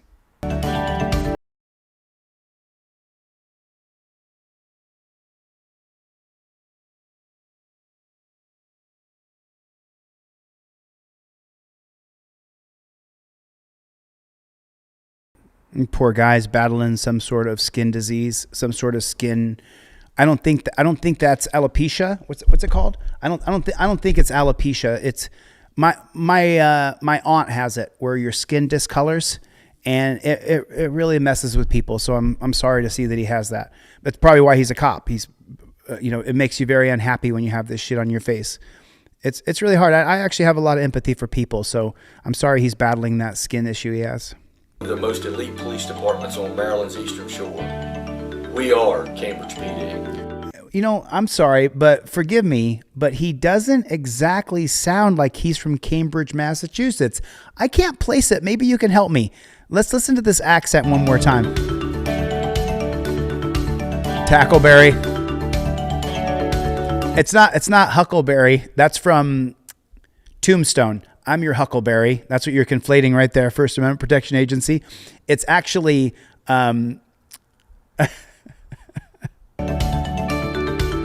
it's actually Sergeant Tackleberry from Police Academy. We are looking for dedicated, hardworking individuals who want to be a part of one of the most elite police departments on Maryland's Eastern Shore. I'm kind of hearing a little bit. I'm looking for one of the most. You want to be part of a most elite police department on Maryland Shore. He doesn't sound like he's from Maryland. He doesn't sound like he's from the East Coast. He sounds like he's from the South, and he transferred in. We are. You guys, everybody, First Amendment Protection Agencies in the chat. What's up, Playboy? What's up, Playboy? Cambridge PD. If you're still interested in becoming part of this team, I'm not. Contact our recruitment team today. I'm definitely not. 410-228-3333. I'm definitely not. 100% I'm not interested. Not kind of, not sort of. I'd rather eat glass than be a part of your organization. I mean, really, it is such shit. And I'm recording everything. I'm recording everything as well, sir. Pull a lawsuit out of your. That's very disrespectful and rude. Who cares if it's disrespectful? I have freedom of speech. You do. And you have no reason to stop me. I'm not stopping you. I mean, why are you on my car right now? I'm not on your car. Get your hands off of my vehicle. Mr. Acosta, listen to me. One way or another, you're going to come out of this car. No, I'm not. Sir. Right, because you can't just be left alone. You can't just be left alone in your car. No. They have to get you out of the car so they can rough you up. No crime. You pull me out of this car, you'll be sued. I want another For what? lawsuit. I want one. For what? I want one. What would you like a lawsuit Violating for? my rights. As insults flew, the officers failed their duty to remain professional and objective. The man's words, however crude, still didn't create reasonable suspicion. Policing doesn't allow detention based on tone, volume, or attitude. So that's what this creator is saying, but that's not true. That's not how Terry versus Ohio is actually applied. This emotional reaction risked qualified immunity because courts consistently rule that escalation based on disrespect alone violates clearly established law, something these officers should have known. You have no reason to stop me at all. Everything's legit and I've committed no crime. Very rude, sir. You need to watch YouTube videos because guys You need like to stop watching YouTube fired and videos. get I'm going to move my car up now, You okay? get fired and sued. Fired and sued. You're gonna get fired and sued, both of you. It's so ridiculous how they box his car in. Oh yeah, Fappa, you still in the room? Now these are not done yet, but the acrylic, these are now acrylic. Your trifold is now made of acrylic. Should be out this next week. Oh, you watched Wichita Audits earlier today? I love that guy, man. What country are you originally from? That doesn't matter. It's irrelevant. It's irrelevant. What country are you from? It is irrelevant. I would not, and I would like to not tell you. And I would like not to tell you. Now everything's about, you notice what Trump has done? Trump has turned our entire society now to this idea that you should be kicked out of our country. And it didn't just start with dumpster fire. It started before that. If you don't like America, you can get out. No, this is my country. I'm going to change this country. My record is cleaner than any one of you.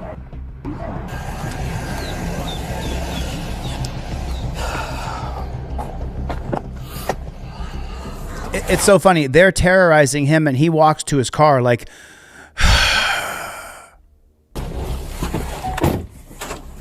almost done, dude. These are almost done. These are just prototypes. Threats to break the window marked a critical escalation.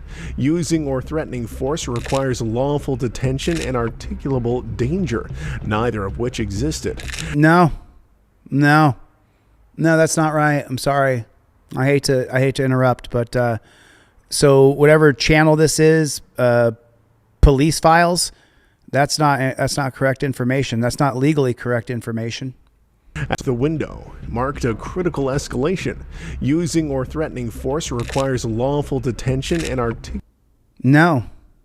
Using or requiring force is based on the 1989 case of Graham versus Connor called objective reasonableness.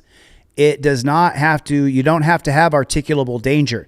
As a matter of fact, Graham versus Connor goes on to say that what the police officer believes in his mind, the level of crime that you committed and what you're capable of doing now is the physical response he can give to you. Use of force will be determined by the reasonable officer on the scene. It has nothing to do with lawful detention or articulable danger. It's completely incorrect information.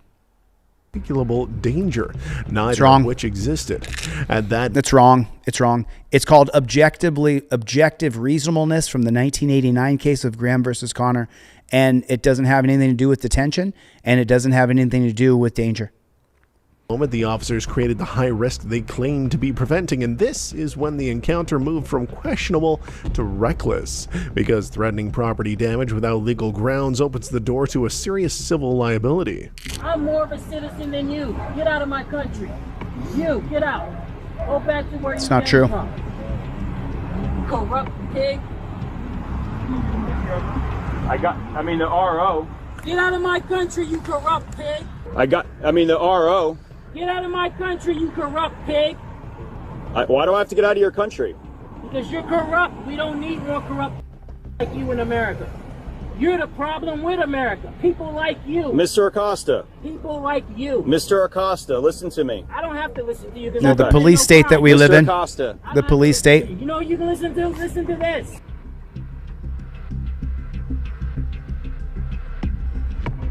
Murder gloves. He's putting the murder gloves on.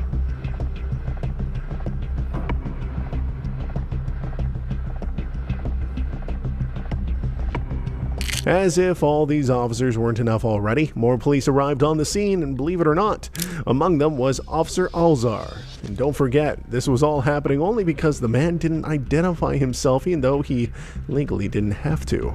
Of course, these officers could have been dealing with real crimes instead, but it seems easier to harass innocent citizens. I'm gonna end up breaking I agree this with him window. there. Break my window and I will have a lawsuit. Go ahead and do it. Mr. Acosta. Mr. Acosta, Go ahead and listen break to my me. window. You're on a public roadway. When I check the license plate, This is a public parking spot. listen to me. If you stop interrupting, I'm going to explain what's going on. There's not people park here every day and you don't harass them. You're just racist. I'm racist? You're racist. You pig. Pig. Can you say that? All of you guys are racist pigs. Stop touching my vehicle. Get off my car. Get your pig hands off my car. What's your name and badge number, you pig? I don't blame him. What's your name and badge number? I don't blame him for being incensed. Tower time! What's up, You're the Playboy? reason women shouldn't be cops. You're corrupt just like the men. Yeah, I'll get a lawsuit. When the man demanded proof of the warrant, the officers avoided answering directly and instead ordered compliance. This mattered because... Do they have to have a warrant? And what case is it that makes it so they don't have to have a warrant? This is all very specific. This creator is completely wrong in his assessment of the law. I'm just being honest with you. So what law is it? What Supreme Court case is it that makes it so that police do not have to have a warrant to go into your car? What case is that? I mean, I know Chevy knows. You guys should know what this case is. Because once police claim a warrant, they must be correct. A mistaken identity detention requires careful verification and not force. Compliance. This mattered because once police claim a warrant, they must be correct. A mistake. No, they didn't claim a warrant. An identity detention requires careful verification and not force. But no, he's wrong. It's not Terry, Mikey. It's about 40 years before Terry. Instead of slowing down, Officer Sohn accelerated. In just a few seconds, this would turn into a mistake they couldn't undo. It's the 1925 case of Carroll versus United States. The Supreme Court created what's called the automobile exclusionary rule that says that if you're pulled over, a cop doesn't need a warrant to search your car. I'm going to Margate to file a complaint right now. I'm going to go to your office. Do not right start. now Do not start complaint. that car. Do not start that car. Why are you stopping me? Do not start that car. Why are you stopping me? I'm going to tell you right now. Listen to me. Do not start that car. Why are you stopping me? Do not start that car. Why are you stopping me? I'm going to tell you right now. He can start the car all he wants. Why are you Acosta. Acosta. Why are you stopping me? Acosta, listen to me. You start this car and you move forward and you damage that vehicle, it's going to be a problem. Right now, you are not free to leave. Why am I not free to leave? Because the registered owner of this vehicle has a warrant. No. And until I get... That's the 2020 case of Kansas versus Glover. The police, with using the 2020 Supreme Court case of Kansas versus Glover, the police can run your license plate. They can run your license plate whether it's parked in your driveway or parked in a parking lot or driving down the road. 2020 case of Kansas versus Glover makes it so that after they run your license plate, they can then make the assumption and assume that the registered owner is you. So specifically, if it comes back that there's a warrant, like for this driver here, or if your license is suspended, revoked, or expired, and they run your license plate on the NCIC, then that gives them legal grounds to stop you on the assumption that you're the registered owner of the car. So when they ran his license plate and said that he had a warrant, that there's a warrant for the owner of the car, that gives them the legal right to stop the car. Now, that doesn't make it right. It's wrong. It's completely wrong. It's against freedom. But the Supreme Court doesn't work for us. They work for the government. That's an absolute fact. Don't argue with me. I'm going to give you 2 seconds. One. I'm going to show you my ID right now. Oh, nice, Perfect. Mikey. Give it to me. For no reason, you're harassing me. Give me your ID. Can you see him? Show me the warrant. No. Show me your ID. The man was pulled from the vehicle and handcuffed, despite no confirmed warrant and no threat. This wasn't officer safety, this was panic. Handcuffing transforms detention to something closer to arrest, which requires probable cause. The officers skipped that step and... No, I mean, fudge. I'm so sorry to show you guys this video because pretty much everything the guy is saying is wrong. Let me break it down for you. I apologize. Let me just break it down. What he's saying... Oh, David New York? Is David New York in the chat? I didn't see his name pop in. What's up, David New York? Hopefully you're in the chat. Show me the warrant. No. Show me your ID. Okay, he doesn't have to have a warrant. The 1925 case of Carroll versus United States removes the warrant from cops to search your car or to pull you out of the car. The man was pulled from the vehicle and handcuffed. Oh, I know it. KP Blowfly. Yeah, they have the shadow. I think I've been at 668,000 subscribers for almost 2 months. Despite no confirmed warrant and no threat. This wasn't officer safety, this was panic. No. So the 1977 case of Pennsylvania versus Mims allows them to pull you out of the car in the name of officer safety. Now, the caveat to the 1977 case of Pennsylvania versus Mims is that the cop is supposed to consider you armed and presently dangerous, and then they can pull you out of the car. And in some very specific situations with video, you can fight back against being illegally pulled out of the car, but not very often. Most courts simply side on the side of the officer that you have to get out of the car in the name of officer safety. Where this guy said this wasn't officer safety, this was panic. That's not true. They can pull you out of the car in the name of officer safety. Handcuffing transforms detention to something closer to arrest, which... That's incorrect as well. Handcuffing is part of detention in Terry versus Ohio. Each different police department around the country sets their own policies as to what detention means. Requires probable. But however, it doesn't require probable cause. It's just wrong information. No threat. This wasn't officer safety, this was panic. Handcuffing transforms detention to something closer to arrest, which requires probable cause. No. That's not true. That's not fucking true. God, it's frustrating. That is not true. This wasn't officer safety, this was panic. The cops are allowed to say that they're scared for their lives, even though it sucks. Handcuffing transforms detention to something closer to arrest. Handcuffing does not transform detention into something closer of arrest. Now, on this channel, we know, you and I know, that when you've been handcuffed, you've been arrested. We know that. The Supreme Court in 1968, with the case of Terry versus Ohio, said that handcuffing means you're only detained, you're not arrested. You're only arrested if they charge you with a crime and write the crime down on the ticket, statute, code, or ordinance. Which requires probable cause. No, it doesn't. It does not require probable cause to put you in torture cuffs. It should. Everything he's saying should be correct, but it's not legally. The officers skipped that step entirely. Unaware that he was only moments away from exposing their error, the man was now unlawfully restrained. No. He was not unlawfully restrained. That's not true. It should be unlawfully restrained. It should be an unlawful detention, but it's not. Show me your warrant. Give me your ID, sir. Hold on, let me step out. Are they going back in time here? Yeah, get over. Back away from my door. I'm backing away, sir. That's right, Chevy. That's right. Did I have a warrant? Show me that. Chevy's given a breakdown of Pennsylvania versus Mims, and one of them he put on here. Officers do not need reasonable suspicion of a crime to issue you to exit the car in the name of officer safety. That's exactly correct, Chevy. Now, what the narrator is saying here should be right, but it's not. Come out here and I'll show it to you. I want to make sure you're lying. Show me that warrant. Why are you touching me? And then look, as soon as he gets out of the car, they go hands on, grab him, put him in torture cuffs. Come out here and I'll show it to you.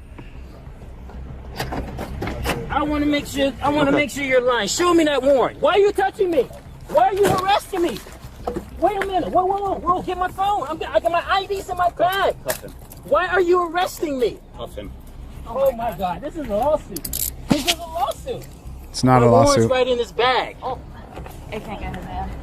My ID's in his bag. Okay. You guys I'm got a gonna get your lawsuit. ID. This is a Listen to lawsuit. me. This is a lawsuit. Listen to me, Mr. This is a Acosta. lawsuit. Stop talking Can and listen. Can you guys pick up my phone? This is a lawsuit. Murder gloves. Murder As gloves. officers search for identification, confusion spread instead of clarity. Multiple IDs showed similar names, yet none of them matched the warrant exactly. This was the moment to stop. Case law is clear that mismatched names and dates of birth invalidate warrant detentions. Instead, they continued digging, hoping the facts would eventually It's not true. It's incorrect information. Let me show it to you. Law is clear that mismatched names and dates of birth. Mismatched names, dates. Sorry about that. Let me lock this thing. Let me lock this channel back down right here. So mismatched names and dates of birth invalidate the warrant detentions. False. That's not true. That's not true at all. I wish it was true, but that's not true. That's not true at all whatsoever. Invalidate warrant detentions. No. Instead, they continued digging, hoping the facts would eventually justify the cuffs already on his wrists. Let me get it. No, I'm not letting you do anything because you've been. This should be in my bag, right in there. Look. You've been completely uncooperative. Look. Is this you? That's me. Acosta? Yes. No, You you have a said Florida driver's license? it should be in there. I'm looking. Show me where it is so I see it. This Where's is your a ID? lawsuit. It's in there. Let me I'm get looking. it. No, I'm not letting you do anything because you've been It completely. should be in my bag, right in there. Look. You've been completely uncooperative. Look. Is this you? That's me. It's Acosta? Okay. Yes. No, You you have a said Florida driver's license? it should be in there. I'm looking. Show me where it is so I see it.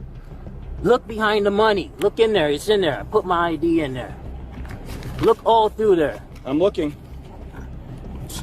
It's in there. Look in there. I'm Look, gonna move take each all of thing the out for you. pieces out of there. ID. It's in there. Let me get it. No, I'm not letting you do anything because you've been It should completely be in my bag, right in there. Look. You've been completely uncooperative. Look.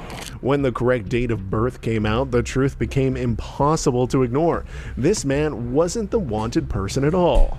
The detention had no legal basis anymore. At that point, every extra second only increased their risk of a lawsuit, and honestly, any normal police officer would have chosen to take a step back right then. But these officers were anything but normal. That's me. Acosta? Yes. No, You you have a said Florida driver's license? it should be in there. I'm looking. Show me where it is so I see it.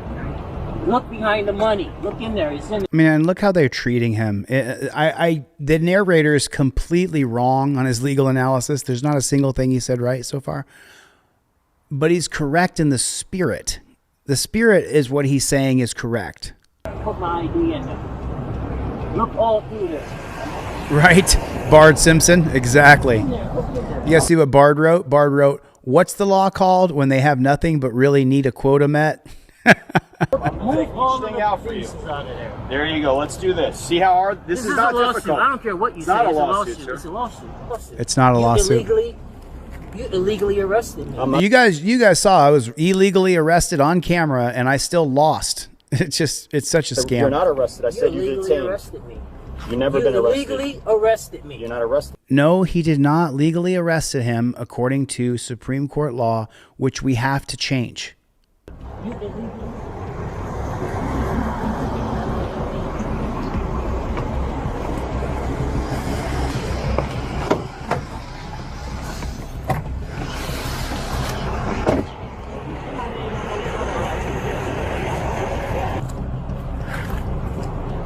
From this moment on, the stop fully collapsed into damage control. The man accused the officers of harassment and racism while they kept recording him, acting like that somehow helped their case. They said they ran that his license plate and it came back that the registered owner of the car had a warrant. If that's true, the 1995 case of Arizona versus Evans says that the police, acting in good faith, can take all necessary steps to fulfill what they see on the NCIC. So then that would fast forward into the cuffing you up for officer safety, the 2020 case of Kansas versus Glover, which would validate what they're doing by grabbing somebody because there's a warrant by the registered owner of the vehicle. So if you take that 2020 case plus the 1995 case of Arizona versus Evans, then there's no lawsuit here. And if he did file a lawsuit, he would just lose. Yeah, Maura, I'm thinking about it more and more. I just have to make a decision. This is the year for California governor, and I want to get the Constitution out. You guys know I've been trying to get this out. I built this fucking wall here. I've been sitting in this studio for a year and a half, but with my PTSD, brain fog, lawsuits, I have to spend probably 3 days a week just writing motions and lawsuits because I'm in 9 active lawsuits. I have to spend so much time working on lawsuits. You have no idea. When you guys don't see me, I'm working. Photos of a detained. But I need to run for governor and I need to win, Maura. That's what has to happen. Person without clear legal reasons only made the violation worse. And somehow, these officers still believed they thoughtfully collapsed. I mean, if you listen, what's the matter? You, good to see you. If you listen to what the narrator is saying, it sounds really good. And what the narrator is saying sounds like, oh man, that'd be great if that was true. You want to agree with what the narrator is saying, even though not a lick of it is legally sound. Into damage control. The man accused the officers of harassment and racism while they kept recording him, acting like that somehow helped their case. Taking photos of a detained person without clear legal reasons only made the violation worse. Taking photos of a person without clear legal reasons only made the violation even worse. It sounds good, but it's just not true. You can take as many pictures and video of somebody as you want, especially if you're a cop and you're in public. And somehow, these officers still believed they were the ones in the right, and they weren't doing anything wrong at all. Everything they've done so far has been legal by the legal system created here in America. I mean, this video is a perfect microcosm for how fucked up the American legal system is. The Supreme Court has worked against us, against our civil liberties since the very beginning. And they still are, because what the narrator is saying sounds real good, but none of it's true because the Supreme Court has created caveats in our rights for these cops to be able to do this to us. Lawsuit for all of you. And I'm going to FOIA all your body cams. Lawsuit, harassment, racism. That's what this is. You guys are the problem. Right. No. Okay. So I don't know how to say your name. How do you want me to say it? Captain Blowfly? I finally got it. So Captain Blowfly just wrote, oh, you looking that up? Arizona versus Evans? I'm so happy you're looking that up, Chevy. Thank you so much. So Captain Blowfly just said something here in the chat, and I wanted to address it. Captain Blowfly said, actually, you have one of the best constitutions in the world. Doesn't seem to help you to get your constitutional rights. Well, Captain Blowfly, what you may not know is that every single Supreme Court case, every single federal case, when a holding, because you make a ruling in criminal court, you make a ruling in tort law claims, a ruling goes against you or goes for you. When you're suing the government for your constitutional rights, it's not called a ruling, it's called a holding. What your constitutional rights are upheld or not, right? So Captain Blowfly, what this Supreme Court has done, and Supreme Courts before it, what they have done is they've created caveats in the Constitution. Every single Supreme Court case and federal case slightly alters the Constitution. That's what's happened, Captain Blowfly. You are right. Our Constitution is the best in the world. The problem is we have a bunch of black robe tyrants who are not elected, and they work against us.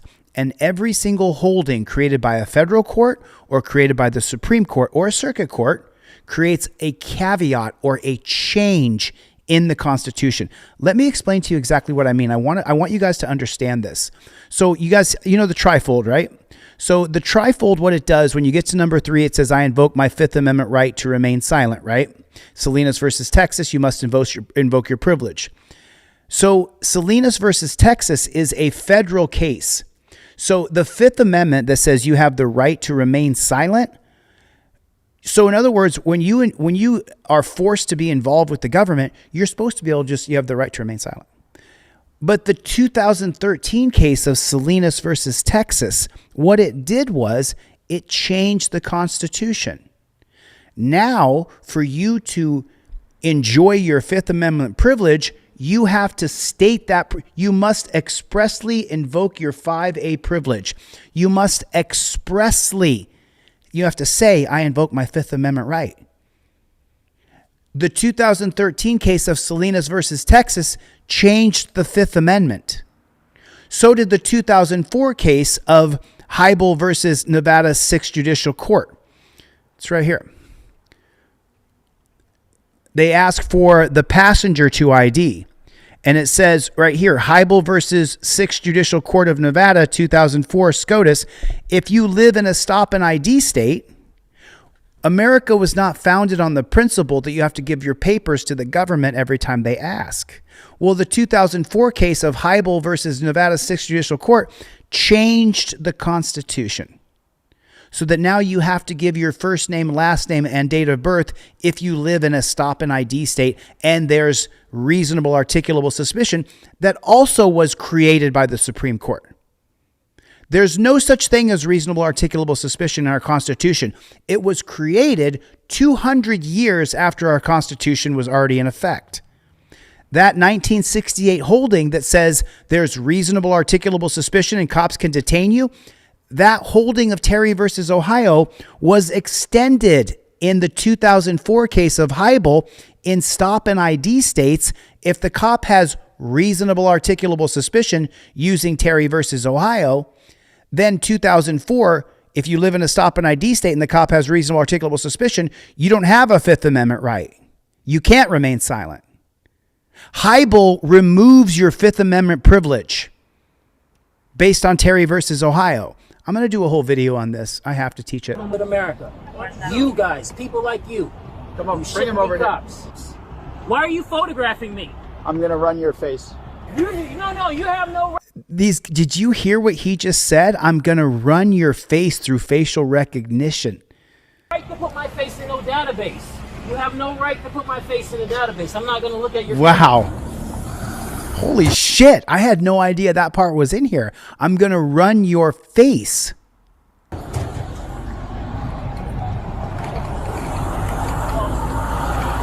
Oh, Chevy, I see that you wrote all this stuff in here. Going off for discussion. I don't have to look at your camera. Okay, sir. You have no right to put me in your database. I'm not looking at your camera. This is a lawsuit. Make sure when you go through the airport, when they say, hey, look right here for me, do not look right there. It is not mandatory that you give the airport a face scan. Opt out every time. Put a 1 in the chat if you heard me.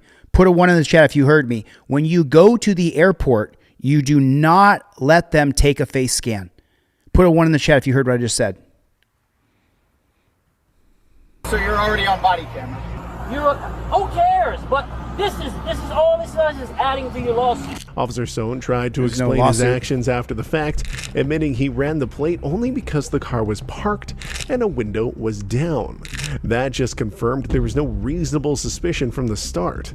Running plates at random is illegal, but boxing a vehicle in afterward isn't. No. It looks like in the end. Oh, fudge. Oh my God. No.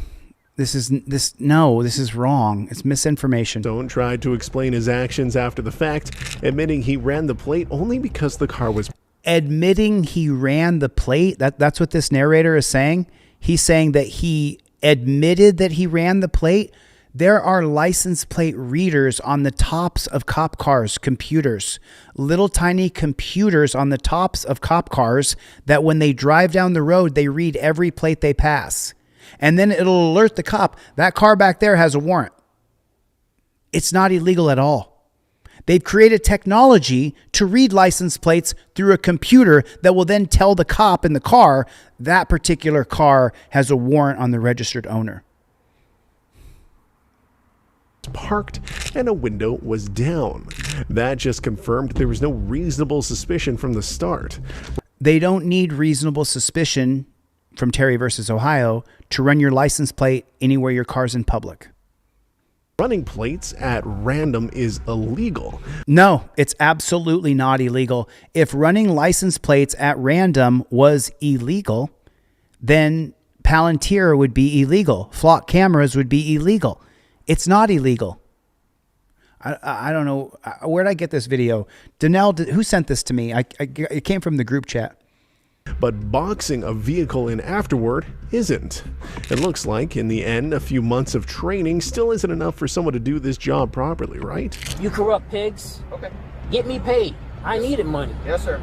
I was waiting for you guys to do something like this. I knew it. Well, I believe you guys are the problem with America.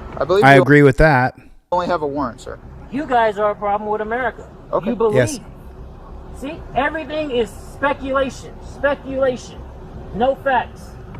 Hey, it might not be him. Okay, so but I went out with the car because it's parked here. I saw the window down. Okay. I ran the tag as I drove by. I came back around, went out with the car because I saw. It's the wrong ninja. They were looking for a different ninja. This is the wrong ninja. They got the same skin color. They got different faces a little bit, I guess. I guess they're different people. The hit, right. And I'm like, hey, how you doing, Officer Somewhere, Police Department? Right. Speculation. He had no reason to pull behind me. He had no reason to run my tag, and I have no reason to be in these cuffs. And you pigs are gonna Oh, wow, Danelle. Well, sir, you could run your tag at any time. Nope, he had no reason to run my tag. He had no reason to pull up and step to my car at all. As the man argued that running his face through databases was unlawful, the officers brushed off the concern instead of clarifying the policy.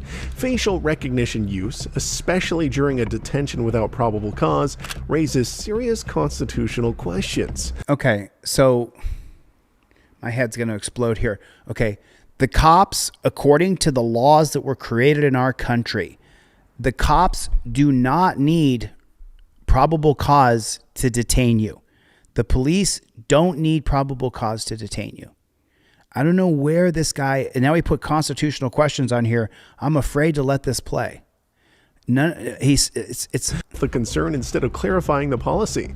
Facial recognition use, especially during a detention without probable cause, raises serious constitutional questions. No, it doesn't. It doesn't. Because the government has already decided that they can run our information, run facial scans, they can do whatever they want. They've already created laws to codify that they can do this to us. We have to undo it, and that the only way that we're going to be able to do it is if I'm president.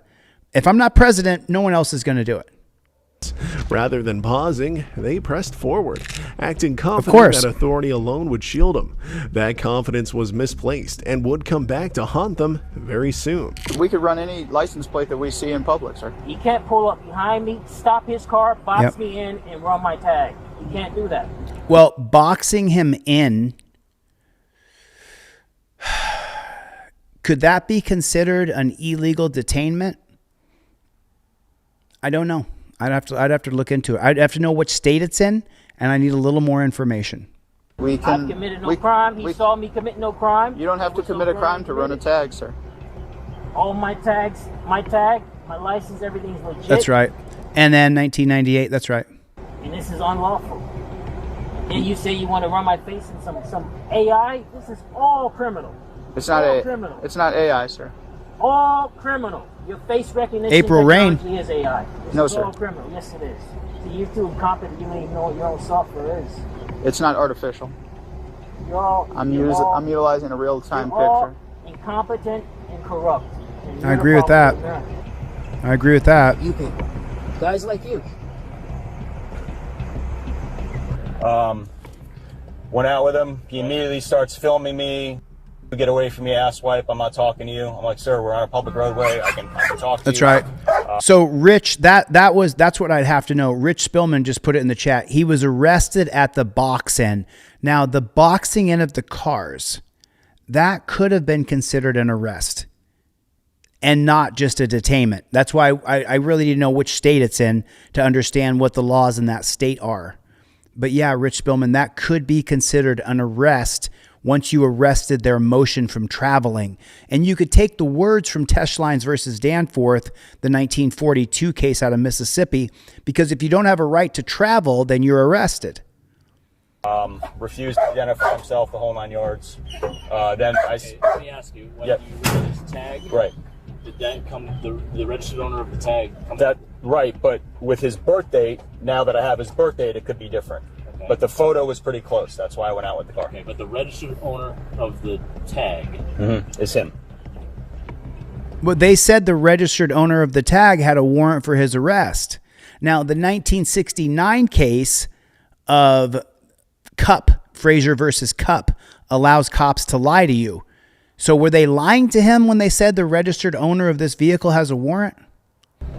Did that come back with a warrant? When I ran the tag, it comes back same name. Okay. Officer Sohn tried to reframe the situation for his supervisor, describing the encounter as cooperative and minimal, but that version clearly conflicted with the video.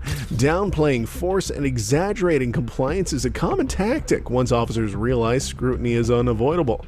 Still, someone really needs to tell Officer Sohn that repeating a lie a few times doesn't suddenly make it true. Simple as that. The birthday could be off. That's why I'm verifying it.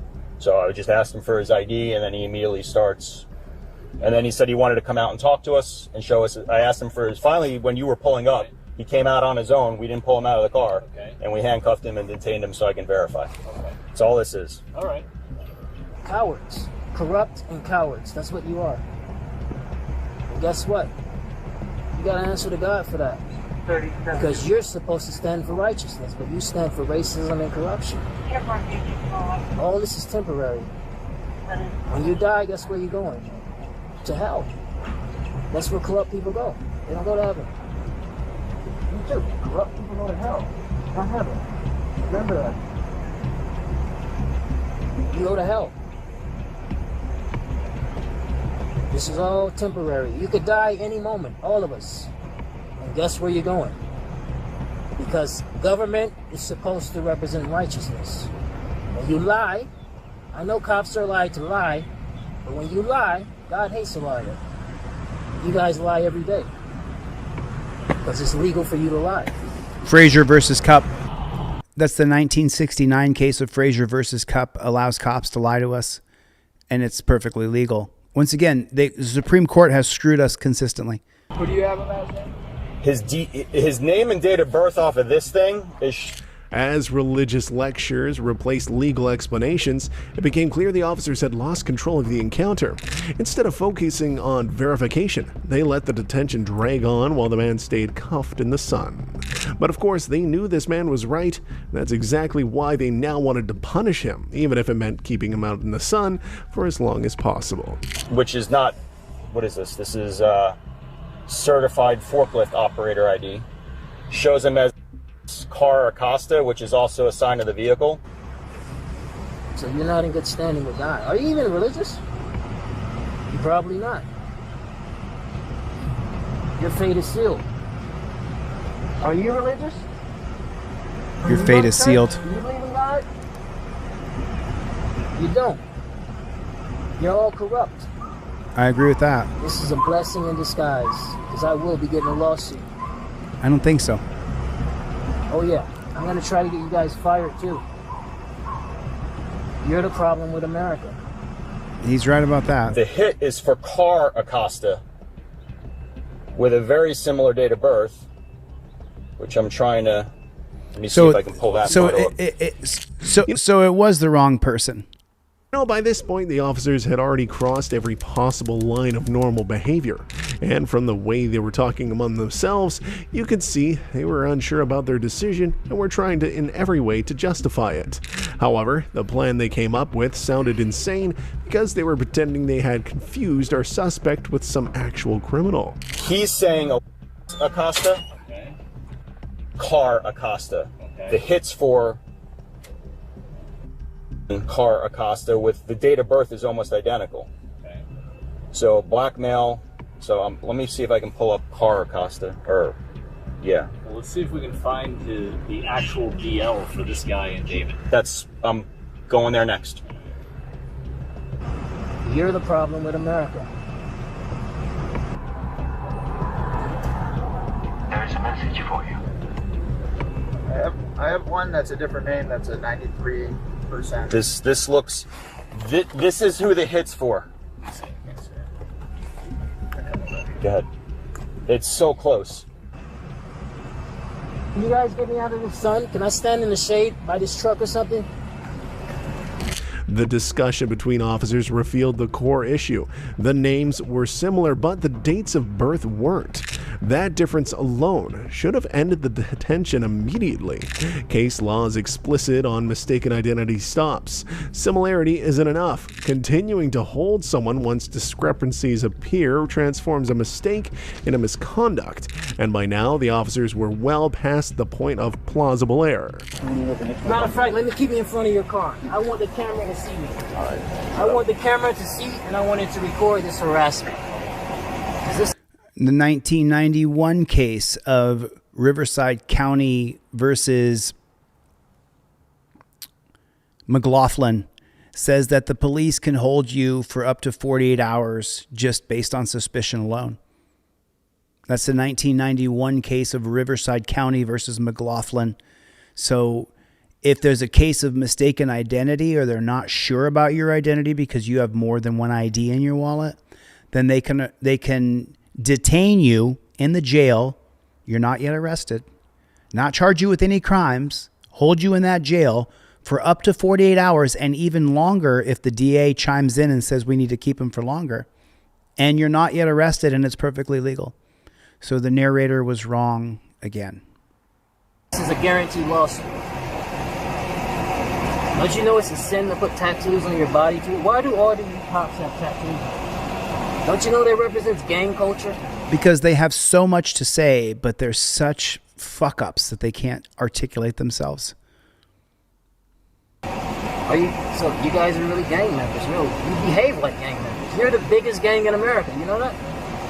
Don't you know that? Police are the biggest gang. You murder people, you get away with it. You lie. You're tattooed up. You're gang members. Yeah, that's it. I mean, Mikey B got it. Institutional racism is the problem here. 100%. They're targeting this guy because he looks like another black guy. And I hate saying that, but it's true. Thanks, Mikey. You're government gang members. That's what you are. You're not good. You're not good people. You're bad people. Is that Leviticus, Gary Bryant? You don't represent good. Even as doubt kept growing, the officers kept the man restrained, hoping some confirmation would later save their decision. But let's even assume that our suspect was a bad person. That still doesn't justify or explain why the officers stopped him in the first place. But I guess that's just how it goes sometimes. You detain someone first, and only after you start looking for a reason why it was a good detention. Hear that dog? Wants to bite somebody. Okay, well, let's find the DL for the guy who's the registered owner of this car.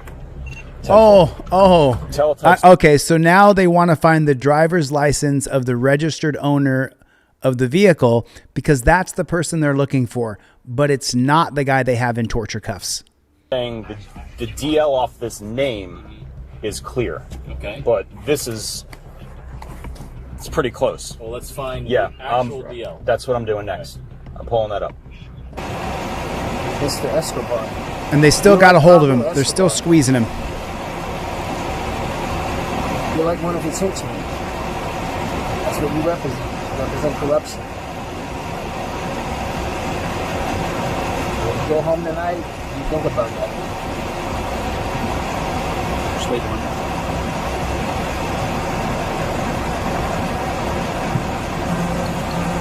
minute. I hate that. I hate that. All of you messed up. While officers searched databases, the man stood restrained, repeatedly pointing out that the delay proved they were wrong. And he was right. A detention that depends on officers scrambling for justification after the fact is unlawful. Yep. The longer this dragged out, the clearer it became that no warrant matched them. And yet, they still hesitated, unsure how to exit their own mistake. Lawz. Guaranteed lawsuit. I should have let him break my window just to make the lawsuit more extreme. No. So the narrator's giving you misinformation, and now the driver's giving you misinformation. You don't want them to break your window. You don't want to get arrested. You don't want those things to happen. You don't want to be charged with extra crimes. Get me paid. Give me a new car. Thanks. I'm pressing this. Yeah, that's right. That's right. All these body cams. That's right, Rich. They have him in the torture cuffs because they're torturing him. And then two people, there's the female pigtail holding his arm, and then there's this guy holding his arm. This is a form of absolute dominion over you. It's disgusting. And you see how they both have hands on him? I don't want anybody touching me, dude. Get your fucking hands off me. One more name to try when you can. On David.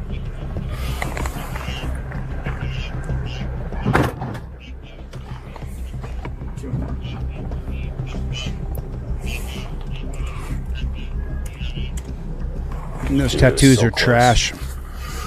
Everything's so close. Right, so close, but you got the wrong guy. And you got the wrong guy in torture cuffs.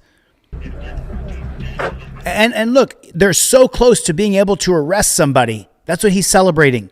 We're so close to being able to arrest somebody. What is my I don't remember my password right now for David. The man kept saying they had messed up, and this time the officers knew it. The energy clearly changed. Maybe this was the perfect moment for the officers to apologize to the man and let him continue on his way, but the word sorry simply doesn't exist in the police vocabulary, and instead of backing down, they chose to keep going and dig themselves into an even deeper hole. There's no hole for the cops because they're not going to get in trouble no matter what. Even if I had won the lawsuit last month, they still wouldn't have gotten any trouble. Nothing would have happened to the cops. And we will win because we're going to appeal to the Ninth Circuit, and we are going to win. As soon as they release me, I'm contacting my lawyer, and I'm going down to your headquarters. As soon as you guys release me. Lawsuit. Racist police. And corrupt. They know they messed up. That's why it's taking them so long. They messed up. You guys messed up too.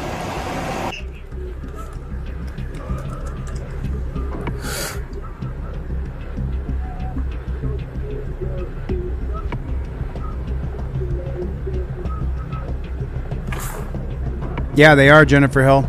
They're trying everything they can to arrest this guy. Look, he's frustrated. Absolutely no reason. There's no reason to hold him, but they're doing it anyway. Got me out of my car and handcuffed me. No reason at all. 4 cops. Nothing better to do. You guys are overpaid and overstaffed. There's too many of them. You're lazy. You're not doing your work. That's why you became cops. You don't even require a degree to become one. Without this job, you probably would have been working at Walmart. You're not smart enough to be anything productive in society. That's why you became a cop. The reality was that officer still had no charge, no warrant, and no legal reason to keep holding him. By this point, qualified immunity was clearly at risk. Yet they kept digging. No, qualified immunity was not at risk. Through their databases anyway. And honestly, wonder what they expected to find that would somehow prove they hadn't gone too far already. Let me tell you this clearly. Absolutely nothing. Me too, miss. You probably would have been, who knows, stripping or something. Who knows? You aren't smart enough to have a degree. Having a degree doesn't have anything to do with being smart enough. It has to do with, do you have enough backing? Do you have enough time? Is there enough support for you to get through college? I went to 5 years of college and didn't get my degree. I'm going to remedy that in the next couple of years here. But it was just because I didn't have the backing. I'm not saying it to hurt your feelings. I'm just telling you the truth. This is the best thing you can do in life. Without this, you will have nothing. A government gangbanger. Real dangerous. You know, their own gang flags, everything. This guy's still trying to find a reason to arrest him. It looks so close. It looks so close. We should be able to arrest him. We're close here. RO. That's him. I can't see. Sorry, I can't turn it anymore. Okay. This is the guy out of the car. Yes. Right. And what's his date of birth? He's saying, which is what he gave me, but when you pull up the, Let me. Guys, so let's just stop with the guy who may be, right? And just deal with the guy who we know it is. Is the guy who we know it is wanted at all? According to the information. The decision to remove the handcuffs came too late to undo the damage. Officer Sawyer admitted there was no reason to keep going, but by that point, the violation was already complete. I don't know why, but it feels like they thought that once everything was backed off, everything would be fine. But unfortunately for them, nothing was fine at all, and they were going to find that out very soon. Take the freaking cuff off so I can get my lawsuit, you corrupt pig. They're taking it off. Take it off. Lawsuit. Okay. Lawsuit. Give me all of their names right now. I want their cards now. Sawyer, 352. I want your cards. I want your cards. All of you, give me your cards right now. There it is. No, give me your card. No, you don't get to hold it. Where's my phone? It's on your car. It's so funny. They wrongfully detained him, wrongfully chained him up, wrongfully held him against his will, put their hands all over him, and then this cop acts like he's... All of you, give me your cards right now. There it is. No, give me your card. No, you don't get to hold it. See, now he just like acts like such a... No, you don't get to hold it. An asshole. Where's my phone? It's on your car. Biggs, this is a lawsuit. Don't go anywhere. This is a lawsuit. Where's your name and badge number? Show me your ID like he showed me his. You want to see my ID? I want a copy of it. My lawyer needs it. Can you stand back from your door, please? Stand back from your door. Here's I want ID. it on film. Can you show it on the camera, I'm going to take it out for you so you can take Thanks. a picture of it. I would have told him, no, I'm not moving. Lawsuit. Okay. You feel real now, don't you? No. Let's see yours. No. And that's the whole thing. Howard Lutnick doesn't feel guilty at all for what he's done. Howard Lutnick went to Epstein Island, lied about knowing Epstein, lied about... Howard Lutnick in a real world should resign in shame. The picture of him on Epstein Island with the other guys, he was there with his wife and kids. I didn't see any wife and kids in that picture. The same amount of shamelessness that Howard Lutnick has, each and every pig on the scene has the same amount of shamelessness. Lawsuit. Let's see yours. Look at these officers. They even had a problem identifying themselves because they knew what that meant. Simply put, their job policy says that every officer, without a single exception, must identify themselves when asked. But that usually means citizens will sue the police, which is exactly what they're afraid of. Hopefully they'll learn a lesson that it's much easier to just behave the right way. Oh, is this Margate? Where's Eyes on Margate? Is this at a Margate? We got a member of Team DLZ called Eyes on Margate. Lawsuit. Let's see yours. You can have that. Thanks. I would like a photo of it, but let's see yours. Lawsuit. Wait. The sun got it. Come here. Sure. Yeah, you know you up, you pigs. Yeah. Suck my... Yeah. You forgot some things, sir. I don't blame him at all.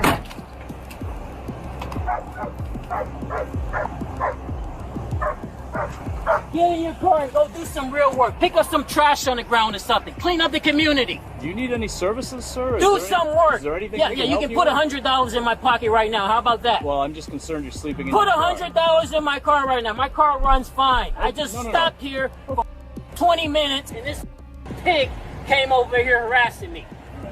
I don't blame him. I don't blame him at all for being upset. After the man was... I can't stand how these pigs are all taught to say, I hope you have a better day, sir. At least once the officers accepted they couldn't arrest him no matter how much they wanted to, he decided to sue them, which was absolutely the right thing to do. And while we wait for the outcome of that case, let's move on to another group of officers who somehow managed to trespass someone inside their own home, which is a whole different level of failure. I want to show you guys this Jimmy Dore video. I don't really go into politics very much on this channel. I try not to. I don't know if that's true or not. I try to, though. You guys know that I try to. I try to stay out of politics. But I saw this Jimmy Dore video and I watched part of it and I was like, maybe I'll share this with the team here. So Candace Owens went on with propagandist extraordinaire Piers Morgan. Piers Morgan, who could walk up to a Palestinian woman with a dead baby in her hands and say, but do you condemn Hamas? Ah. Yeah. Yeah. And, well, guess what? I'll give him this. He's got the courage to bring on Candace Owens, who gives him a dressing down every time she's on his show. Every time Candace goes on his show, she obliterates him, and this is no different. So I guess I gotta give it up for him. All completely Israel first people, the neocons, people who have in that America wants a regime change in Iran is because Bibi Netanyahu is demanding it. And that answers the question as to why there is this split in the MAGA movement. What we are seeing right now is the infiltration of Israel first people, the neocons, people who have always wanted never-ending wars, and the people who have recognized that following Israel's foreign policy initiatives has led to America being on the decline. And we also are completely done with the idea that, with this decades-long idea that we're doing it to spread democracy because we believe in international liberalism. There was no imminent threat to the United States when Trump made this decision to do what Bibi wanted. And I want to be clear here. This was not Trump's decision. It was Bibi Netanyahu's decision. And that is the reason that he did it. And we're very aware that Israel is dictating our foreign policy, and we would now like that to stop. Okay, but you wouldn't disagree, presumably, that Iran has been the main sponsor of terrorism in the Middle East through through Hezbollah, through Hamas. I mean, yes, I would disagree with that. I would disagree with it. I would say Israel's the main sponsor of terrorism. It's widely accepted and recognized. They've done it widely. No, and Candace pushes back here. Accepted. No, that's just kind of really? No, it's not widely accepted and recognized. And I want to push back. There's so many people. Okay. I want to push back on something. So many people in our country have been brainwashed, and I'm going to say it probably 20,000 times. You've been brainwashed to believe through NBC, ABC, New York Times, People Magazine, Miramax, HBO, Showtime. All of our mass media is owned by Israelis. They taught us since the 90s, when I was in high school, that there's this sect of Muslim extremists that want to kill us all. But yet what we've seen through my 5 decades on earth is that it's been Israel doing this. The Israeli mass media propaganda taught you that Muslims want to kill us all. And it's not true. I work with Muslims every day. They're on Team DLZ. Every day I work with Muslims. And when I was in jail, Muslims ran my channel. It's just not true. I disagree, presumably, that Iran has been the main sponsor of terrorism in the Middle East through the Houthis, through Hezbollah, through Hamas. I mean, that's widely accepted and recognized. They've done it. Widely accepted. No, that's just kind of really? Israel has been a terrorist state. Okay, Israel right now is imparting. Do you not condemn Hamas? Have you never been? You've never been committing a genocide right now in front of your face, and he's still upset at Iran? Yes. Okay, let's watch. She gets him. Watch. Widely accepted. No, that's just kind of really? Israel has been a terrorist. I do not widely accept that Iran is the #1 sponsor of terrorism. I accept that Israel has been the #1 sponsor of terrorism. They have brainwashed us, 9/11, all of it. And they won't release the Epstein files around 9/11. Did you know that? From 1999 to 2001, they will not release that chunk of the Epstein files. I wonder why that is. States. Okay, Israel right now is imparting a genocide and a Holocaust on the Gazan people. So I'm really over this idea like somehow Israel has the moral high ground and we have to get behind them. I didn't say that. Got to go after the bad guys. I wasn't saying that. We have. Hang on. Look, we can come to God. I wasn't saying that. I was just implying. It's not Islam either, Mikey. Mikey, where'd you get that information? Where'd you get the information? You get information from me all the time. I break down Supreme Court case law for you. I teach law all the time, right? The information you got that Islam is evil is from the mass media. Who owns the mass media? It like I always do. That was just the gist and the emotional emphasis. That doing that in the last few months. It's relevant. If you're going to call Iranians terrorists, if they right now had an open concentration camp where they were mass killing their own people, well, at the same time, they are executing a genocide and a Holocaust in Gaza that the world is watching. So who's the bigger terrorist is the question today. I would say as an American that if we're going to get behind a regime change, it should be in Israel first. So that would be my position. I think the position of a lot of people who are waking up to the fact. Well, not just that. But we in America here, all of these warehouses that they're buying, have you heard what our government is doing to the immigrants? Because they're not all immigrants and they're not all illegal. Have you heard what they're doing to these people? How they don't have any sanitation. There's not enough showers. There's not enough food. There's not enough toilets. Have you heard that half of the people, human beings that they shipped off to Alligator Alcatraz are missing and they can't find those human beings? If that's not terrorism, I don't know what is. Zionism I would love for her to force him to answer that question, though. Who's the bigger? So the question of today is, who's the bigger terrorist, Israel or Iran? I would love to hear her force him to answer that question. And believe me, he's going like this, inside, that she didn't force me to answer that question. That's exactly what she's. Oh, is that right, Chevy? Oh my God! Wow. Here we go. And then she says, yeah, once you get convicted, if you're convicted of a crime, then you can't sue the cops. Chevy put it in there. Convicted defendants cannot sue officers under a Section 1983 for perjury. The regime change should happen in Israel, not Iran. And he knows she's right. By all of this, he knows.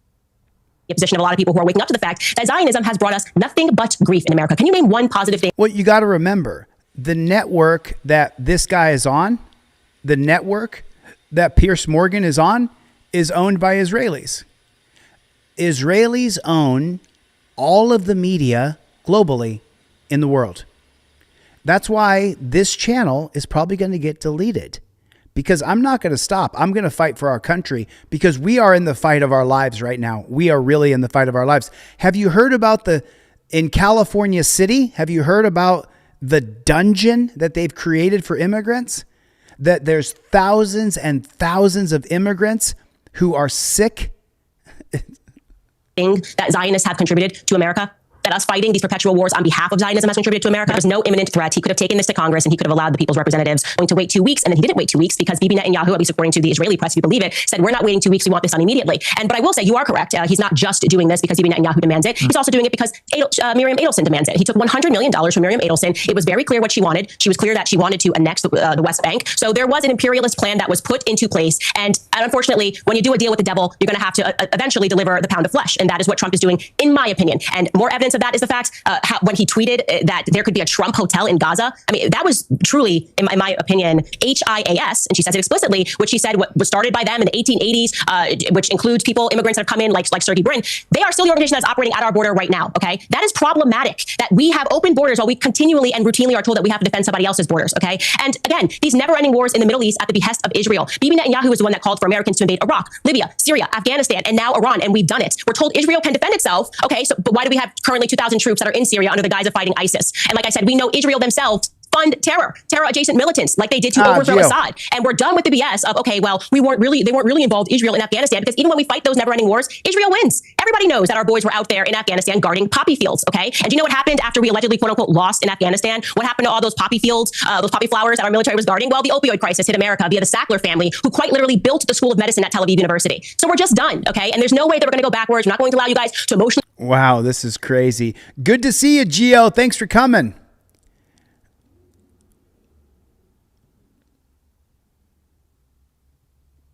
Wow, that's crazy, Harmon. No, it doesn't. Harmon, that's not at all. I'll put it in the chat. Hold on. Condition us to go, oh, well, we got to protect Israel because of the Holocaust. It is over. They're imparting a Holocaust. America would like off this crazy train. Whoa. Whoa. And that's exactly...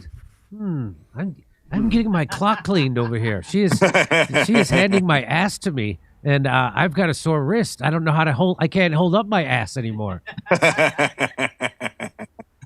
Well, you're supposed to be hypnotized by my British dialect. You're not supposed to go into detail. I mean, I just think we're living in a society that is completely and utterly broken. And the biggest reason why our society is broken is because we are being led by another country.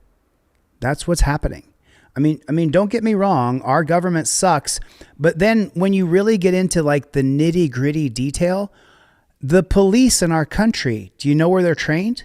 They're trained in Israel by the IDF. What does the IDF train our police? That when you shoot somebody and they're on the ground and they're bleeding, that they're a terrorist and you need to run up and put them in cuffs, because that's what Israelis do to Palestinians. We are living in the fight for our lives. We truly, truly are. If we don't get rid of every single Israeli out of our government, if we don't get rid of Israel running our country, and the reason why they're running our country is because of all of our government Every single, not all of them, but a good chunk of members of the House and of the Senate have been looped into this Epstein scandal where they're caught on camera fucking hookers or fucking kids. That's what's happened. That's what's happened in our country. Our politicians, the current stable in Congress, are on camera fucking hookers or fucking kids. And we have to get rid of every single current politician.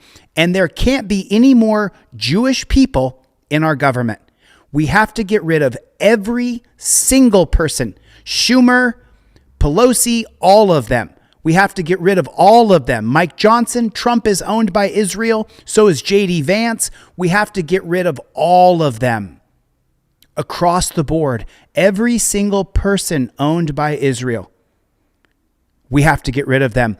And these politicians here who are flying Israeli flags, let me show you. Let me just show you. You got to see it. It's.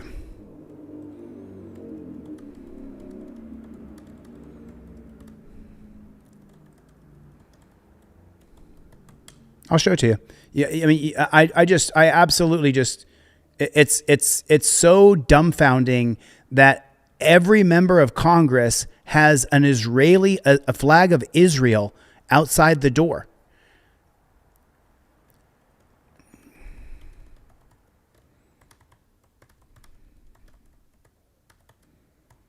You got to see this. I'm going to see if I can pull up this video that I saw on it. It's just so. Yeah, I got it right here. I found it. I found the video. This is absolutely insane. To me, this is unbelievable. And it really is treason, because I have no problem with Israelis. They're allowed to do whatever they want, but I don't want to pay for them, and I don't want to pay for their bombs, and I don't want our politicians doing the bidding for another country, no matter what that country is. No matter what that country is. Oh, is it? Okay, it's here.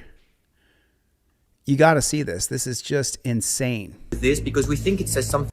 We are here in Congress trying to interview US lawmakers about their stance on Israel's genocidal war on Gaza. And we just wanted to show you this because we think it says something about US politics. Dozens of congressional offices display an Israeli flag right next to an American flag.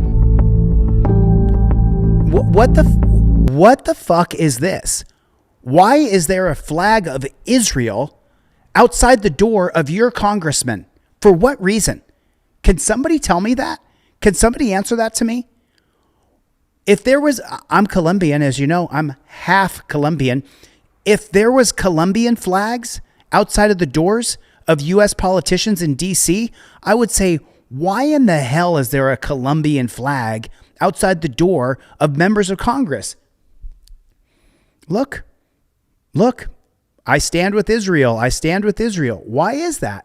Building outside the office of Congresswoman ZELLE, who is Palestinian American. That said, the tide might be shifting after months of on Israel's genocidal war on Gaza. And we just wanted to show you this because we think it says something about US politics. Dozens of congressional offices display an Israeli flag right next to an American flag. Why? Why is it there?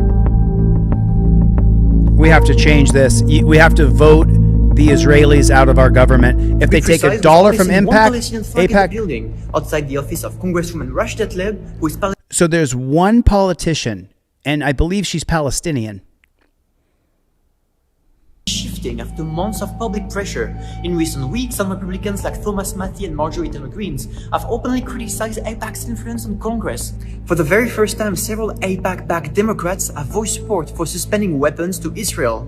We've seen a pair of senators accuse Israel of ethnic cleansing in Gaza after a field trip to the Middle East, and we've even seen a group of Democrats call for the recognition of the state of Palestine. But these flags are still here, and we are not quite sure what message Congress is sending here. What do you think? I think that we're owned by Israel is what I think. I think our government, our politicians, I think that Trump, Bill Clinton, I think they're all involved in a giant pedophile ring that was orchestrated by the Mossad, by the Secret Service of Israel. That's what I think's happening. That's what I think's happening. And I know it's happening. I'm watching it. And that's why you guys have never seen a stream like this one from me before, because I have been taking in all the information. Did you know that the Israeli soldiers, did you know this? The IDF actually rapes the prisoners of war, and they were not allowed. Let me just show you the video. I mean, I'll just show you. You got to see this. It's IDF protests. They can't rape prisoners. It's just unbelievable. It's just so unbelievable. They literally protested because there was some sort of order that they weren't allowed to rape the prisoners of war. And the Israeli soldiers protested. This is real. This is real. This is very, very real. I'm trying to find the video, but as you know, if it's anything Israeli, YouTube, Facebook, Instagram, TikTok, all owned by Israelis. Why is that? Why is that? You mean there's not a single American in the world who could own one of these social media companies? No. They have to be owned by Israelis so they can control what we say and what we do. You can't even put the word Epstein on TikTok. You can't make a bad Trump video or they'll kick you off. And that's what we're dealing with in this country. It is so unbelievable. We are in a real war for our own lives, for our own freedom. I don't want to work for Israel. I never planned on being an operative for Israel, and that's what we're dealing with right now in this country. This story comes from New York, and it shows you the importance of Derek Chauvin being convicted of murdering George Floyd. A former Geneva police officer named Jack Montesanto was found guilty of criminal obstruction of breathing or blood circulation, which is a misdemeanor. In 2019, Montesanto choked out a suspect in custody and cut off their blood circulation and or breathing. And mind you, this was in response to a noise complaint, and that means that somehow a noise complaint ended up with somebody being arrested and choked out. But I am glad to see that yet another bad cop is off the force and also behind bars. But I am very sad to see that it took the murder of another man to make an arrest like this and conviction even possible. Rest in peace, George Floyd. Yeah, it's terrible. So now let me show you this video, how the Israeli IDF, how they're raping people. It's real. It sucks, but it's true. They're raping people. That's what's happening.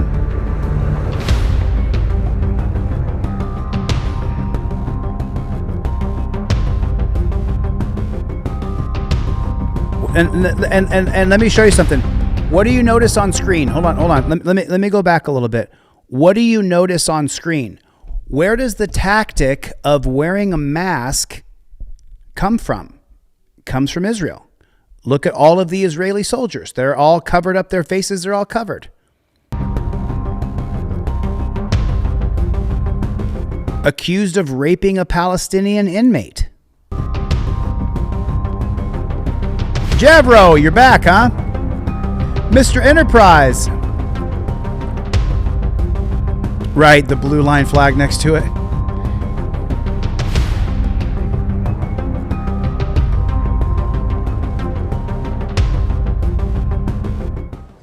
This is perhaps the most severe public relations attack that the State of Israel has experienced since its establishment.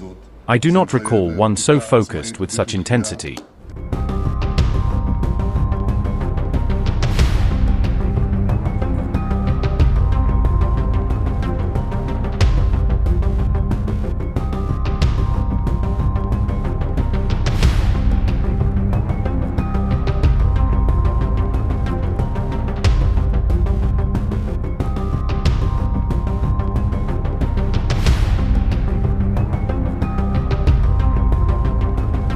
Oh yeah, do you remember this one? So do you remember this one right here? You see that shield right there? You see that right there?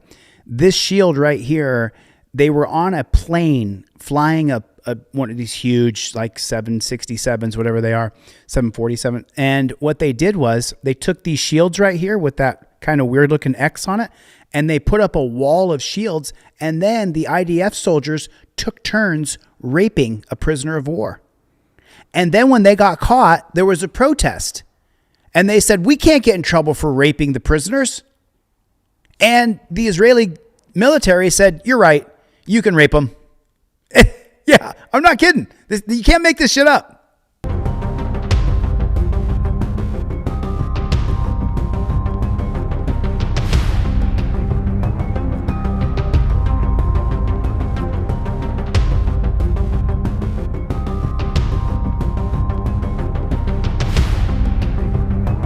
Right.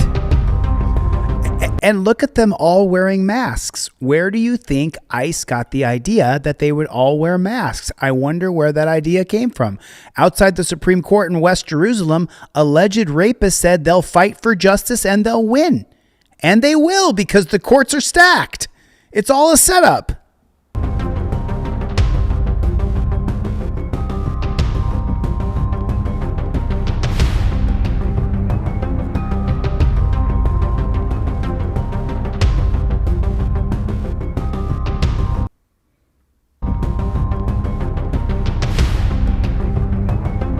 Dude, Zionist, go on, dude. Go on, dude. Go on. Go on. Go on, dude. Go somewhere else, man. Just go spread your Zionism propaganda somewhere else, dude. Not interested.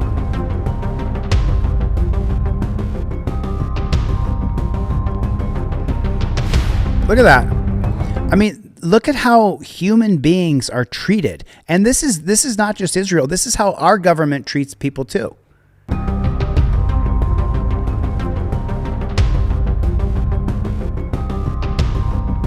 Oh, is that right? Thanks, Harmon. Let me check. It's just, we're living in this society where authoritarianism and violence and prison and jails. Let me tell you something. I'm going to become the governor of a state, and I'm going to get rid of every single detention center there is. There's a small fraction of people who have to be locked away, and there is a fraction of them that have to be locked away.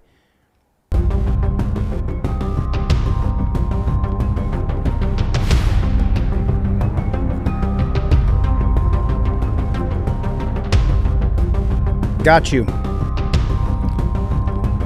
I think that's the third or fourth super chat. I think that's the fourth super chat I got today from Harmon Walker. What's up, Harmon? Thanks for the super chat. Thanks so much for the super chat, Harmon. Yeah. Harmon, listen, I've got a new trifold coming out. New trifold is coming out. It's now made out of acrylic. This you can throw. Now, this one is not made out of acrylic, but the one I have coming out this next week is made out of acrylic. So I want to get these out into the world as soon as I possibly can. Thank you, Harmon, for the super chat. 20,000 children were killed in bombing of Gaza. That's terrible.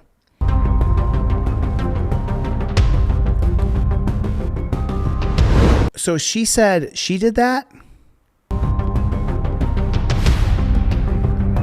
The officer said she leaked the video to defuse attacks on investigators working on the case. Interesting. So there was investigators working on the case where IDF soldiers graped, can I say graped? Is that all right? What's the matter, you? Graped a woman on a transport plane. And so then she released the video because the people investigating the grapists, what's the matter, you? The grapists, the people who were investigating the grapists were being harassed, which is just crazy. Yo, what's up, Chris525? Not too late, Chris. Gio's in the chat. What's up, Gio?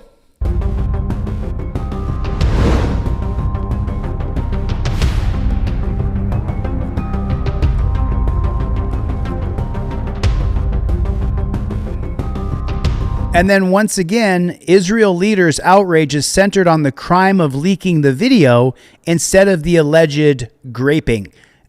I mean, this is exactly what America does. This is, if you, so the other day I was watching a press conference with that sugar baby, the 304, Caroline Levitt. She was doing a press conference and they said, hey, all these billions of dollars are coming into the Trump family's business as he's deciding which countries get tariffs and whatnot. So what is Eric and Trump doing to earn all these billions of dollars? And doesn't this create a visual conflict of interest? And Caroline Levitt goes, I can't believe you would even question the integrity of Eric or whatever that other Trump's name is. You would even question the integrity? You can't even question whether or not they're making billions of dollars and if it's ethical or not? You can't even ask the question? Because then how could you even question these men? Like, it is unreal.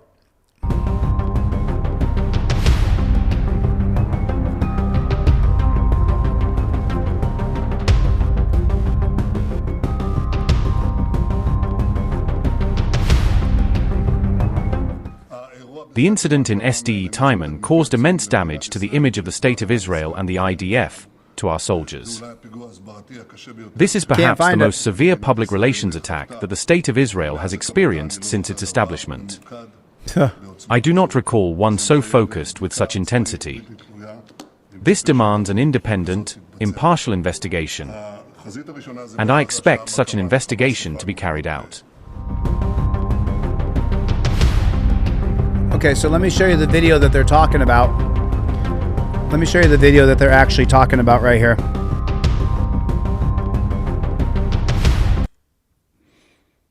Oh, it's on Facebook.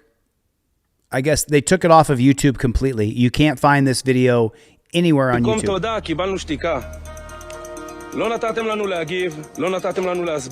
Look at the top video. See the top video? Those are the recent words of the Israeli soldiers accused of gang raping a Palestinian detainee. So there's the X's on the shields you just saw. I wonder if they're going to completely edit it so we can't see it, because I can't find this video on YouTube. If you guys can find the video, I'll be happy to play it. Part of a case that has shaken Israel's army, judiciary, and government. The incident dates back to July 2024, when a Palestinian man held at ZELLE Timon was transferred to a hospital with severe internal injuries consistent with violence. It wasn't even a woman they raped, it was a man. And you see the shields up right here? You see how they have those X shields up? The video I saw wasn't grainy at all. It wasn't grainy at all whatsoever. I don't know why it's grainy all of a sudden now. Military quietly launched. Timon was transferred to a hospital with severe internal injuries consistent with violent sexual assault. As the military quietly launched an investigation, far-right Israeli politicians and activists quickly rallied in support of the perpetrators of the alleged rape, storming ZELLE Timon and publicly demanding that they be treated as heroes. Amid debates in Israel about whether raping Palestinian prisoners should be legalized, CCTV footage of the incident was leaked to journalists weeks later. Far-right Israeli politicians and activists quickly rallied in support of the perpetrators of the far-right, like in our country, far-right authoritarians who are for torture and prisons and rape, child pedophilia. And now what did they do? Publicly demanding that they be treated as heroes. Amid debate, Israeli politicians and activists quickly rallied in support of the perpetrators of the alleged rape, storming ZELLE Timon and publicly demanding that they be treated as heroes. Amid debates in Israel about whether raping Palestinian prisoners should be legalized, CCTV footage of the incident was leaked to journalists weeks later. That leak and the firestorm and activists quickly rallied in support of the perpetrators of the alleged rape, storming ZELLE Timon and publicly demanding that they be treated as heroes. Amid debates in Israel about whether raping Palestinian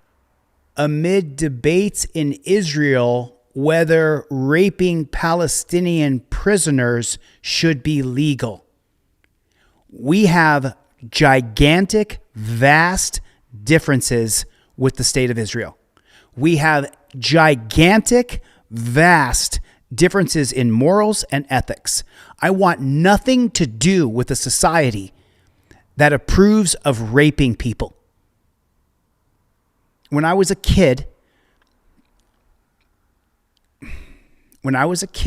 someone very close to me was raped and impregnated by the rapist. And I lived through it. And I was 14 years old when that happened. That's why all these people who talk shit about me, how I have an ex-girlfriend who has a restraining order against me. Yeah? Find one woman to say something that I've done bad to her in my lifetime. You can't. You can't do it. You can't. Because I don't abuse women, because I saw what abuse leads to when I was 14. And now they're having a debate whether or not raping people should be legal. Did you hear it? As the military quietly launched an investigation, far-right Israeli politicians and activists quickly rallied in support of the perpetrators of the alleged rape, storming Sde Taman and publicly demanding that they be treated as the heroes. jail. Amid debates in Israel about whether raping Palestinian prisoners should be legalized, CCTV footage of the incident was leaked to journalists weeks later. That leak and the firestorm that followed came from inside Israel's own military command. Major General Yifat Tomer Yerushalmi, the Israeli army's top military lawyer, resigned on October 31st, admitting that she had personally authorized the release of the footage to selected reporters. She was reported missing on November 2nd, but once she was located, she was arrested on charges of obstruction of justice and unauthorized disclosure of classified material. Israeli Prime Minister Netanyahu responded to the developments by condemning not the alleged assault, but the leak itself. He called it the most severe public relations attack Israel has ever faced, arguing that it was being weaponized by Israel's enemies to undermine the army. It has been over a year since the incident, yet the 5 reservists indicted for the gang rape still remain free pending trial. But what verdict will be reached, given the attempts by the Israeli army and government to... I think something that is very telling here, and I don't know if you picked it up or not, but what they said was that the 5 reservists, so the 5 men accused of raping the Palestinian man on the transport plane weren't even full-time IDF soldiers. They were reservists. We have a problem because our American culture does not align with Israeli culture. It simply doesn't. And we have to distance ourselves from this country and from those people, in my humble opinion. That's disgusting. That's just disgusting. Israel is facing a political storm over a leaked video from Sde Taman, one of its most notorious detention sites. The video appears to show soldiers raping a Palestinian detainee inside the facility. Oh, I'm so sorry. CCTV. I said it was on a plane. Forgive me. It was actually inside of a dungeon. Video from July 2024 was aired on Israeli television, causing public outrage and eventually led to criminal charges against 5 soldiers. Why don't they show the However, video? Far-right ministers in the Netanyahu administration and many Israeli citizens defended the soldiers' actions and even protested against taking any legal action against them. Now, Israeli authorities have opened a criminal investigation, but not into the alleged rape itself, but into the leak. On October 31st, Major General Yifat Tomer Yerushalmi, Israel's top military lawyer, resigned, admitting she was involved in leaking the footage to expose misconduct. 2 days later, Tomer Yerushalmi was declared missing, prompting a large search north of Tel Aviv. She was later found alive and taken into custody along with the former chief military prosecutor as part of the inquiry into the leak. Top Israeli officials have defended the crackdown. Defense Minister Israel Katz said the leak, quote, created a blood libel against Israeli soldiers. Far-right ministers Itamar Ben-Gvir and Bezalel Smotrich accused the whistleblowers of damaging Israel's image abroad. Meanwhile, on November 3rd, the accused soldiers appeared masked outside a Jerusalem court saying, quote, instead of appreciation, we received accusations. They promised they would attain justice and will win because there is only one truth. Rights groups say Sde Taman has a long record of alleged torture, starvation, and sexual violence against Palestinian detainees. A petition to close the facility remains pending before Israel's High Court. Israel is facing a political storm over a leaked video from Sde Taman, one of its most... So, do you feel free yet? Because just so you know, everything that we do in this war, every single thing that we do in this war is going to come right back home. You remember in the 90s, they started, everything was about terrorists. Now there's domestic terrorists, terroristic threats, terroristic filming, terroristic driving, terroristic food, everything's terrorism. So anything that we do abroad to other countries is going to come right back home here. Now, this is on a plane to Nashville, and there's a threat. So, of course, this is disgusting. Listen to the women on the plane and what they're chanting. This is unbelievable.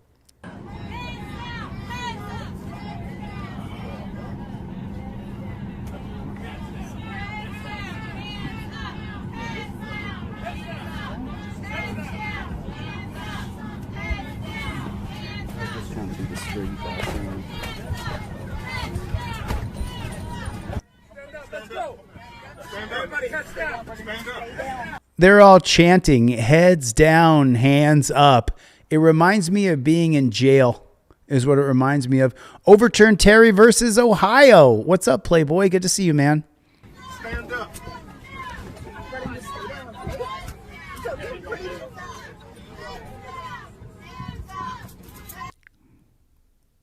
Oh, wow. That's interesting.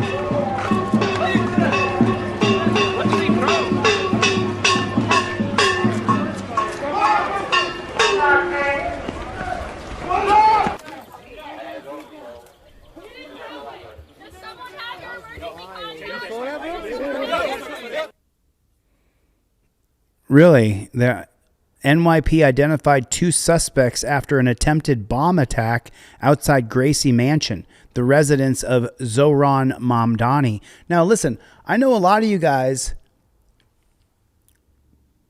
Right on. Thanks, Harmon. Thanks, Harmon. I appreciate it. Somebody match Harmon's super chat. Harmon said, somebody match her. Somebody match her. Thanks, Harmon. I appreciate you. I really appreciate the support. So this looked like, these guys look like, and you tell me what they look like. I'm not an expert on ethnic background, but you tell me what these guys look like to you.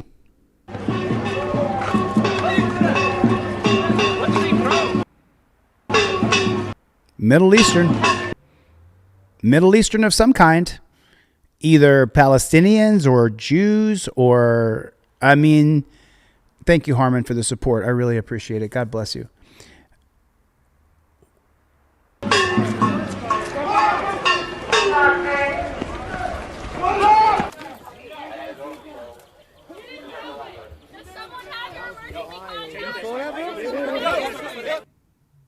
Were they trying to, and I know a lot of you guys may not align with Zohran Mamdani. I completely align with him. We have taken our money in this country and we have spent it on prisons, on cops, on bombs, on wars. And Mamdani is the first politician in my 50 years on this earth who's saying we have to reform police. We have to change these laws. You remember they wanted to charge those guys for having a snowball fight? And Mamdani called the DA's office and said, you're not going to charge any of these guys. Jessica Tisch, who is a billionaire that was put head of the NY police department, she is trying to get them prosecuted. There's going to be an internal fight there. She's the police commissioner. Her name is Jessica Tisch. She comes from a cop family and she's a billionaire. Pretty surreal. Stop moving! Guys, clear the pin! Clear the pin! Guys, clear the pin! That's it! Move back! Let's go!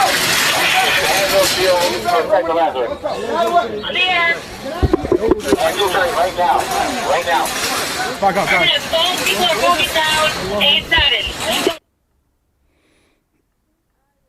So then if we're going to keep on the same theme of this entire live stream, this woman here, I was part of the Freedom Flotilla as a journalist.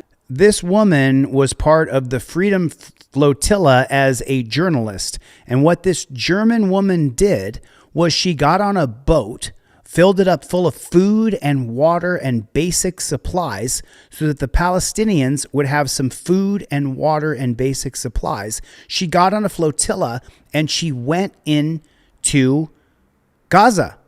On the way to Gaza on the boat, it was, of course, intercepted by the Israeli Defense Forces, and she was then kidnapped and taken to a dungeon.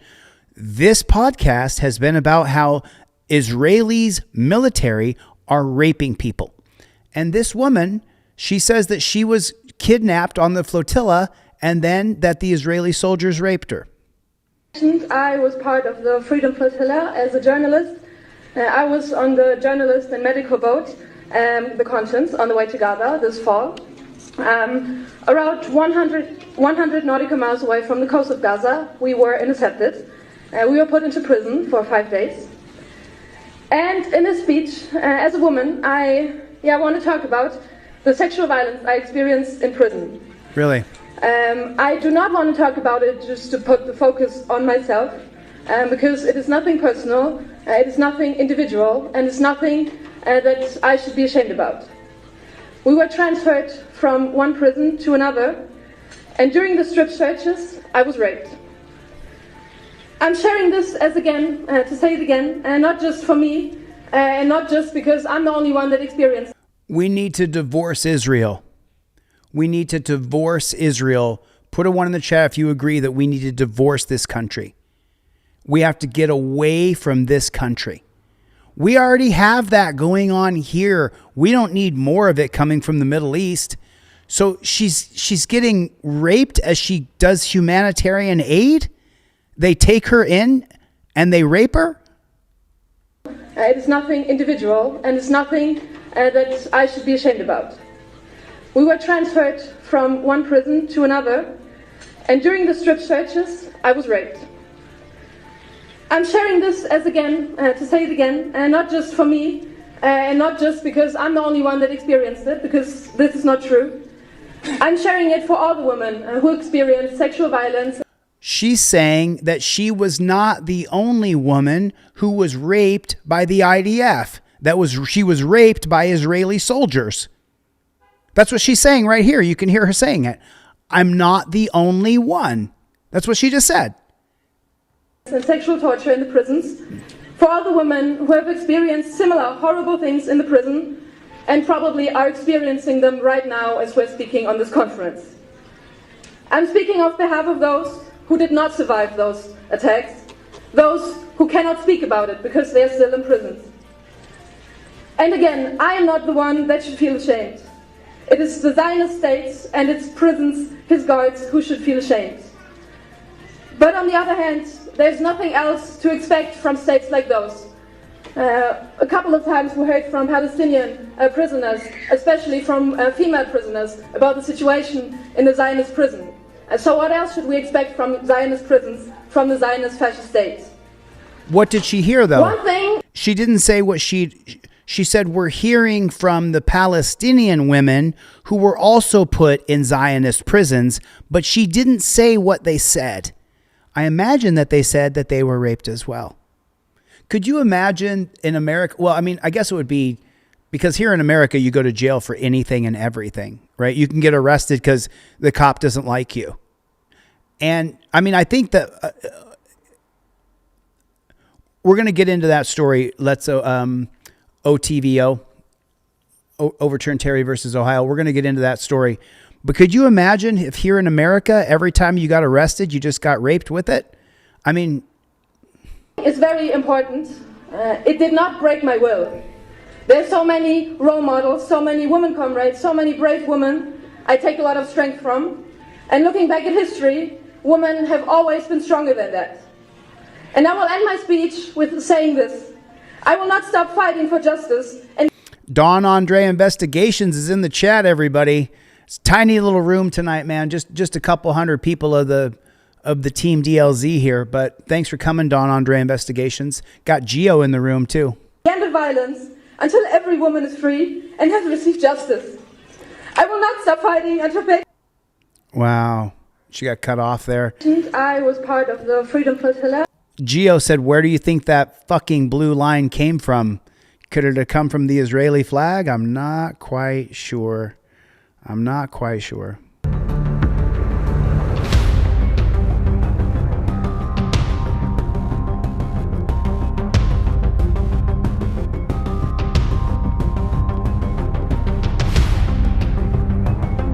Oh, this is the one I saw. I want to show you guys this video of Mark Zuckerberg getting booed. Like, this guy is... So did you guys hear this? I'm not sure if you guys heard this. Did you guys hear this? I recently watched a video where someone said that Facebook, the whole Facebook movie, the whole Facebook story with the Winklevoss twins and how Mark Zuckerberg stole it. Apparently, Facebook was a CIA government operation that ended on February 4th, 2004. And on February 4th, 2004, Mark Zuckerberg incorporated. Now, I can find the video. Let me show you one more video before that. But that's, I mean, did anybody hear that? I just saw that video the other day.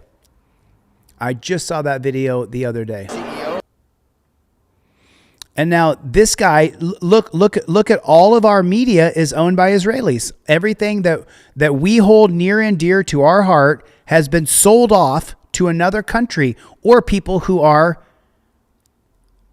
beholden to another country. Mark Zuckerberg, the Meta chairman and CEO, has been in here since the early goings. Yeah. Yeah. Yeah. And you heard this guy. This guy's just, I mean, he's like the gift that just keeps giving. He likes it. He feels very calm. We all like him, right? It helps. He's got a language. He's got a language advantage over me because I'm not learning a damn language. I don't have time. I was okay with languages, but I'm not going to spend time learning your language. That much I won't do. Just give me a good interpreter. Interpreter, very important. And I know if somebody's good. I may not speak the language, but I know I had an interpreter recently that wasn't good. You're a douchebag, dude. Talking to a very strong person from... You're a douchebag, dude.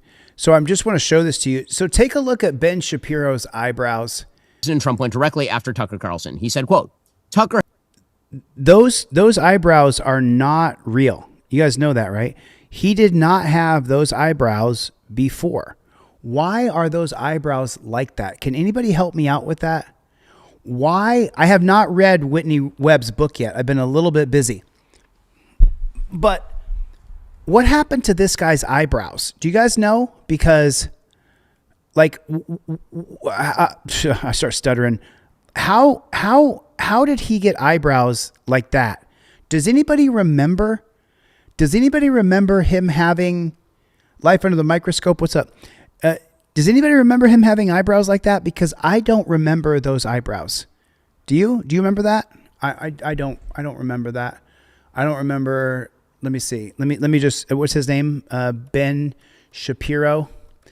Eyebrows. It just pops up into Google as soon as I put it in. So he had one set of eyebrows at one point. Before and after. There it is. It already pops up. Because I need, okay, here's a comparison side by side here. So here's the comparison side by side.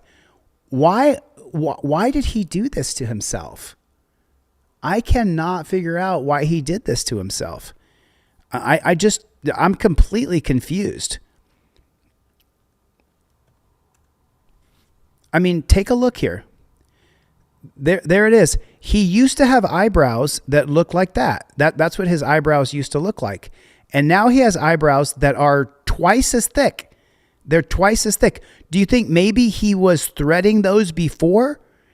And then he just decided to be like, fuck it, I'm going to go all the way in. So then I Googled this and I looked it up and come to find out that in Israel, the thicker the eyebrows, the better. I just found out about this, but I don't know why he did that to his eyebrows. Can anybody explain it to me? He had one set of eyebrows one day, and then the next day he had a different set of eyebrows. I'm just saying. Like, how did this happen? How did he go from... I don't understand. I can't get it wrapped around my head. I don't see how he has two sets of eyebrows that are completely and utterly different. Oh, did I finish that video? I don't know if I finished that video or not. Yeah, let me find that video real quick. Yeah, so I think I cut this video off midstream. I don't think I finished it. I'm incensed right now that our country is going to war and that our men are dying for another country. It pisses me off. So I don't think I finished this. So they had a bomb threat. I didn't get to comment on this very much. So there a bomb threat on a Nashville flight. But again, I'm not sure if you guys remember, if you read the comments on this video, it says, anyone remember the math professor that got pulled off a flight in 2016 for doing math? Do you remember that? And then the response is, hey, those were Arabic numbers. So I don't know if there's an actual bomb threat here or not, but the chanting of head down, hands up, it's like, just comply, comply, comply. And I don't want to comply.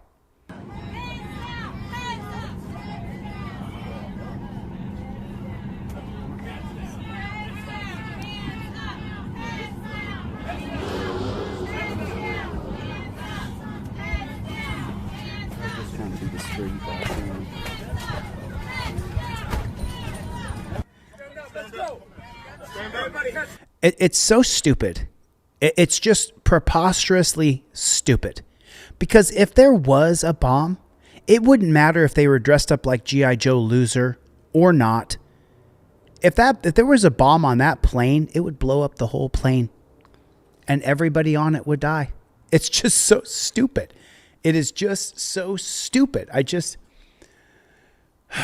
Many users joke that his eyebrows move faster than he talks during his podcast. That is funny. But Ben Shapiro has lost, I guess at least we still have a channel. I don't know how long we're going to have this channel. I've got to get this new trifold out, and I've got to get the Bail website out. New trifolds are out. New trifolds will come out this next week. They're now made out of acrylic. So it's like, this is like, it's not paper. It's not made out of polypropylene anymore. It's made out of acrylic. So it goes up, and the acrylic, this is a flimsy thing right here. That's kind of flimsy. The acrylic doesn't do that. It's almost like a piece of metal. New trifolds coming out this week. Can't wait. Cannot wait. Cannot wait till this bad chicken comes out. Looking forward to it. I've been on for 3 hours. Let me see what you got here, Chevy. Let me see what we got. Yeah, I think I showed this one yesterday. It's worth showing again, but I just don't know why we're doing this. I don't understand. I do understand. It's a great big distraction from the Epstein files. I understand that's what's happening. I get it. That, and let me tell you something. I don't care where you live, from Alaska to Hawaii, from Florida to Maine, to Washington to California. You have to vote out every single politician we have because they're owned by Israel. Whoever your House of Representative member is, got to go. If they are Jewish or they're Israeli, they got to be voted out. We have to get rid of every single shred of Israeli influence in our government. If they take $1 of AIPAC money, they got to go.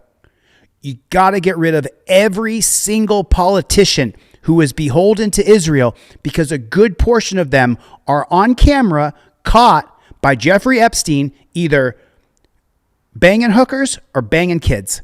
And that's just a simple fact. If it wasn't the simple fact, then Trump wouldn't be owned. But he's absolutely owned by the Israeli lobby and by Benjamin Netanyahu. And whatever Russian hookers or children Trump was banging, he got caught on camera. And now that video and that footage is being held. And that's what's happening in our country. Sorry, but it's true. Sorry, not sorry. Chevy's new song. How much? Spreading about a stop on the outskirts of the shop. Turner says to film the scene, keep that camera steady and clean. I'm talking about my rights. I'm talking about my rights. In a Texas sun. In a Texas sun. Right on, Chevy.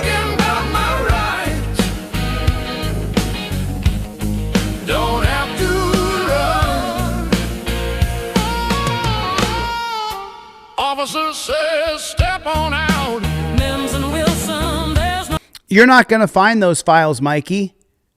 Don't be silly. You're not going to find the files on Clinton, Obama, George H. Bush, Donald Trump. You're not going to find those files, dude. Mikey, how much mental gymnastics? Am I accused of graping anybody? I've been pretty known on the internet for almost 5 years now. People have said how I'm a terrible guy. Where are the victims? After being known for 5 years, where my videos have gone from coast to coast internationally, where are the people that I've abused? Surely they would show up by now, right? Trump's tapes are never going to be shown. If they show the tapes, they don't have leverage over him anymore. Do you understand what I'm saying to you? The truth comes out unless you're protected by the CIA. And that's what's happening. That's exactly what's happening. No doubt, but unless I'm armed and dangerous too, a frisk is something they can do. A frisk is something they can do. I like the blues stuff, Chevy.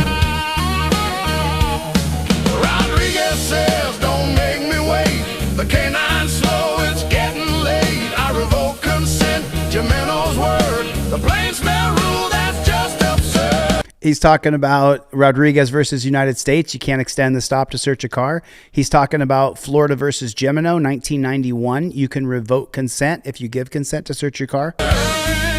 Clown Patrol.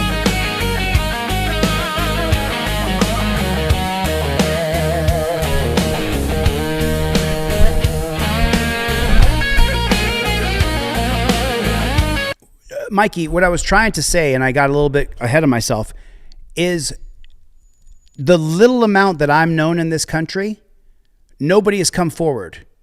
But lots of people have come forward. Women have come forward that said that Trump raped them. At least 4 different girls have come forward and said that Trump raped them.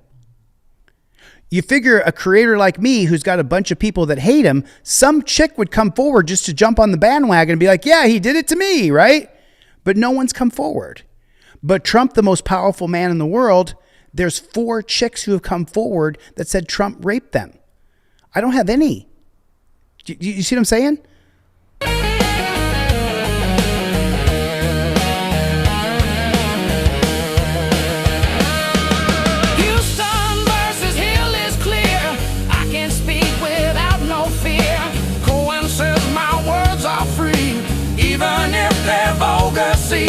Hibble says I state my name, but Hibble. silent is my middle name.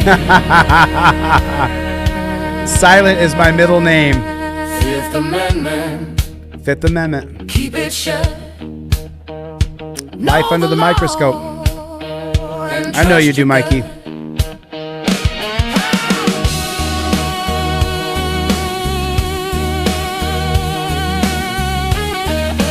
Mingo Wingo!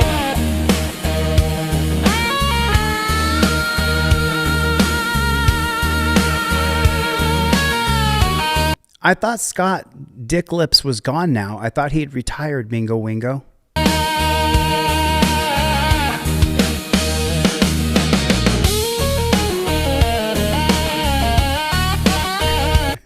Yeah, Shadow Face. Shadow Poo Face. Yeah, I don't think it's what I'm trying to show my friend Mikey is that I have so much hate from people who love cops and love the state and hate me. I have so many people that are so, there's whole Discord accounts where people sit around and talk shit and what a terrible human being I am, right? I don't know how and why, but that's the sentiment they have. You figure somebody would come forward that I cheated. Somebody, right? But Dumpster Fire, the most powerful, scary guy in the world, there's lots of people coming forward. That's what I'm trying to show, but maybe it's not a good example. Leave our MAGA God alone. It's a bad example. I guess it's just my own self-centered, my own life. You know, we all see life through our own prism. And so I get so persecuted by people calling me names and stuff, but there's nobody coming forward saying I've done anything wrong. Meanwhile, though, there are people coming forward and blaming Trump and saying that he raped them. So that's what I'm trying to express, but it's just not coming off very well. That's right. Marvel, you know what's funny? Marvel Jesus 99 just said you don't have $1 billion to sue for. Another friend of mine told me that today too. He said, Chille, if only you had the money, then you would get more haters.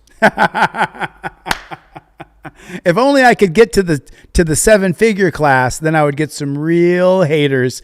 Arctic Adjuster said peace, commerce, and honest friendship with all nations, entangling alliances with none. Jefferson.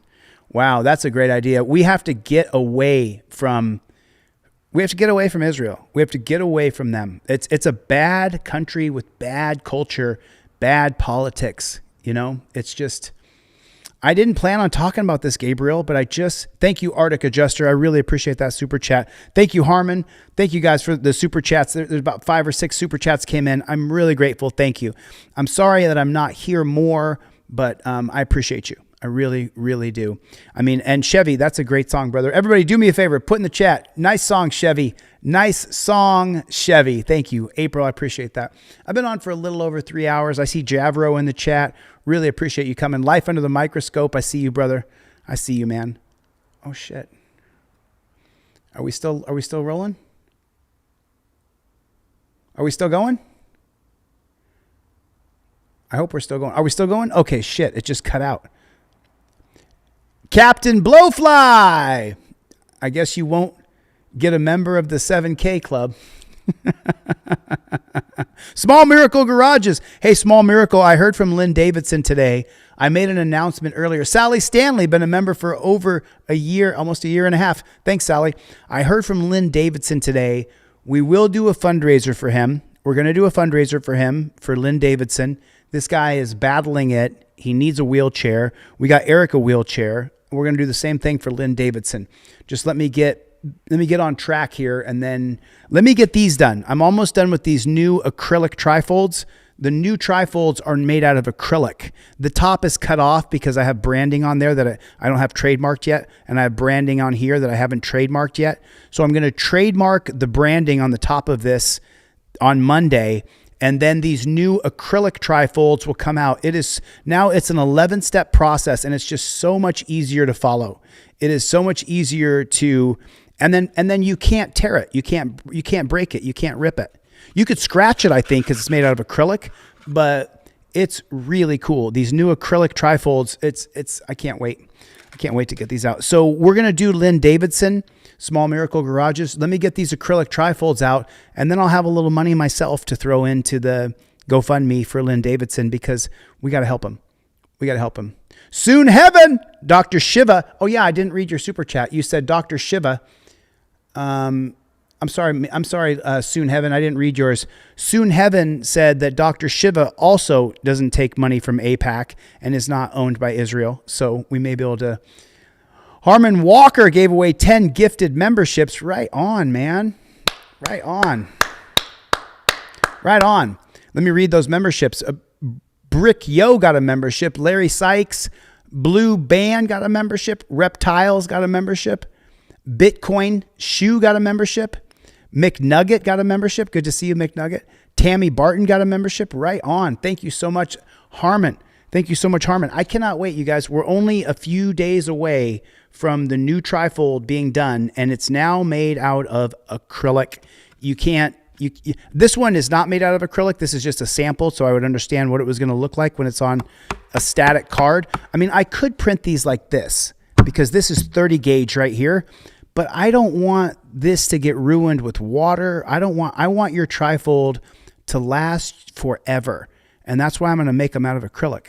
It costs a lot more money, but I just, I want something that one day people can say, this is the information that I got from Delete Lawz, and now it's so hardcore. I cannot wait. Why do you feel discriminated against? That's not true. Jennifer Hill, good to see you. You're not a member, Russell Scarborough. If you want to be a member, you got to hit the join button at the bottom of this video. There's a join button, or go to the channel and put become a member and you join. I think it's like $3 a month. And we've got about just you guys know, whatever. I'm not going to complain about ScrewTube. I'm just going to keep on fighting. I'm just going to keep on pushing through. Mingo Wingo, Chevy, Soon Heaven. Good to see you guys, man. Danelle Brown, BS Unleashed, Jennifer Hill. All my rowdy friends are coming over tonight. I'll see you on the next one. Later, Gators.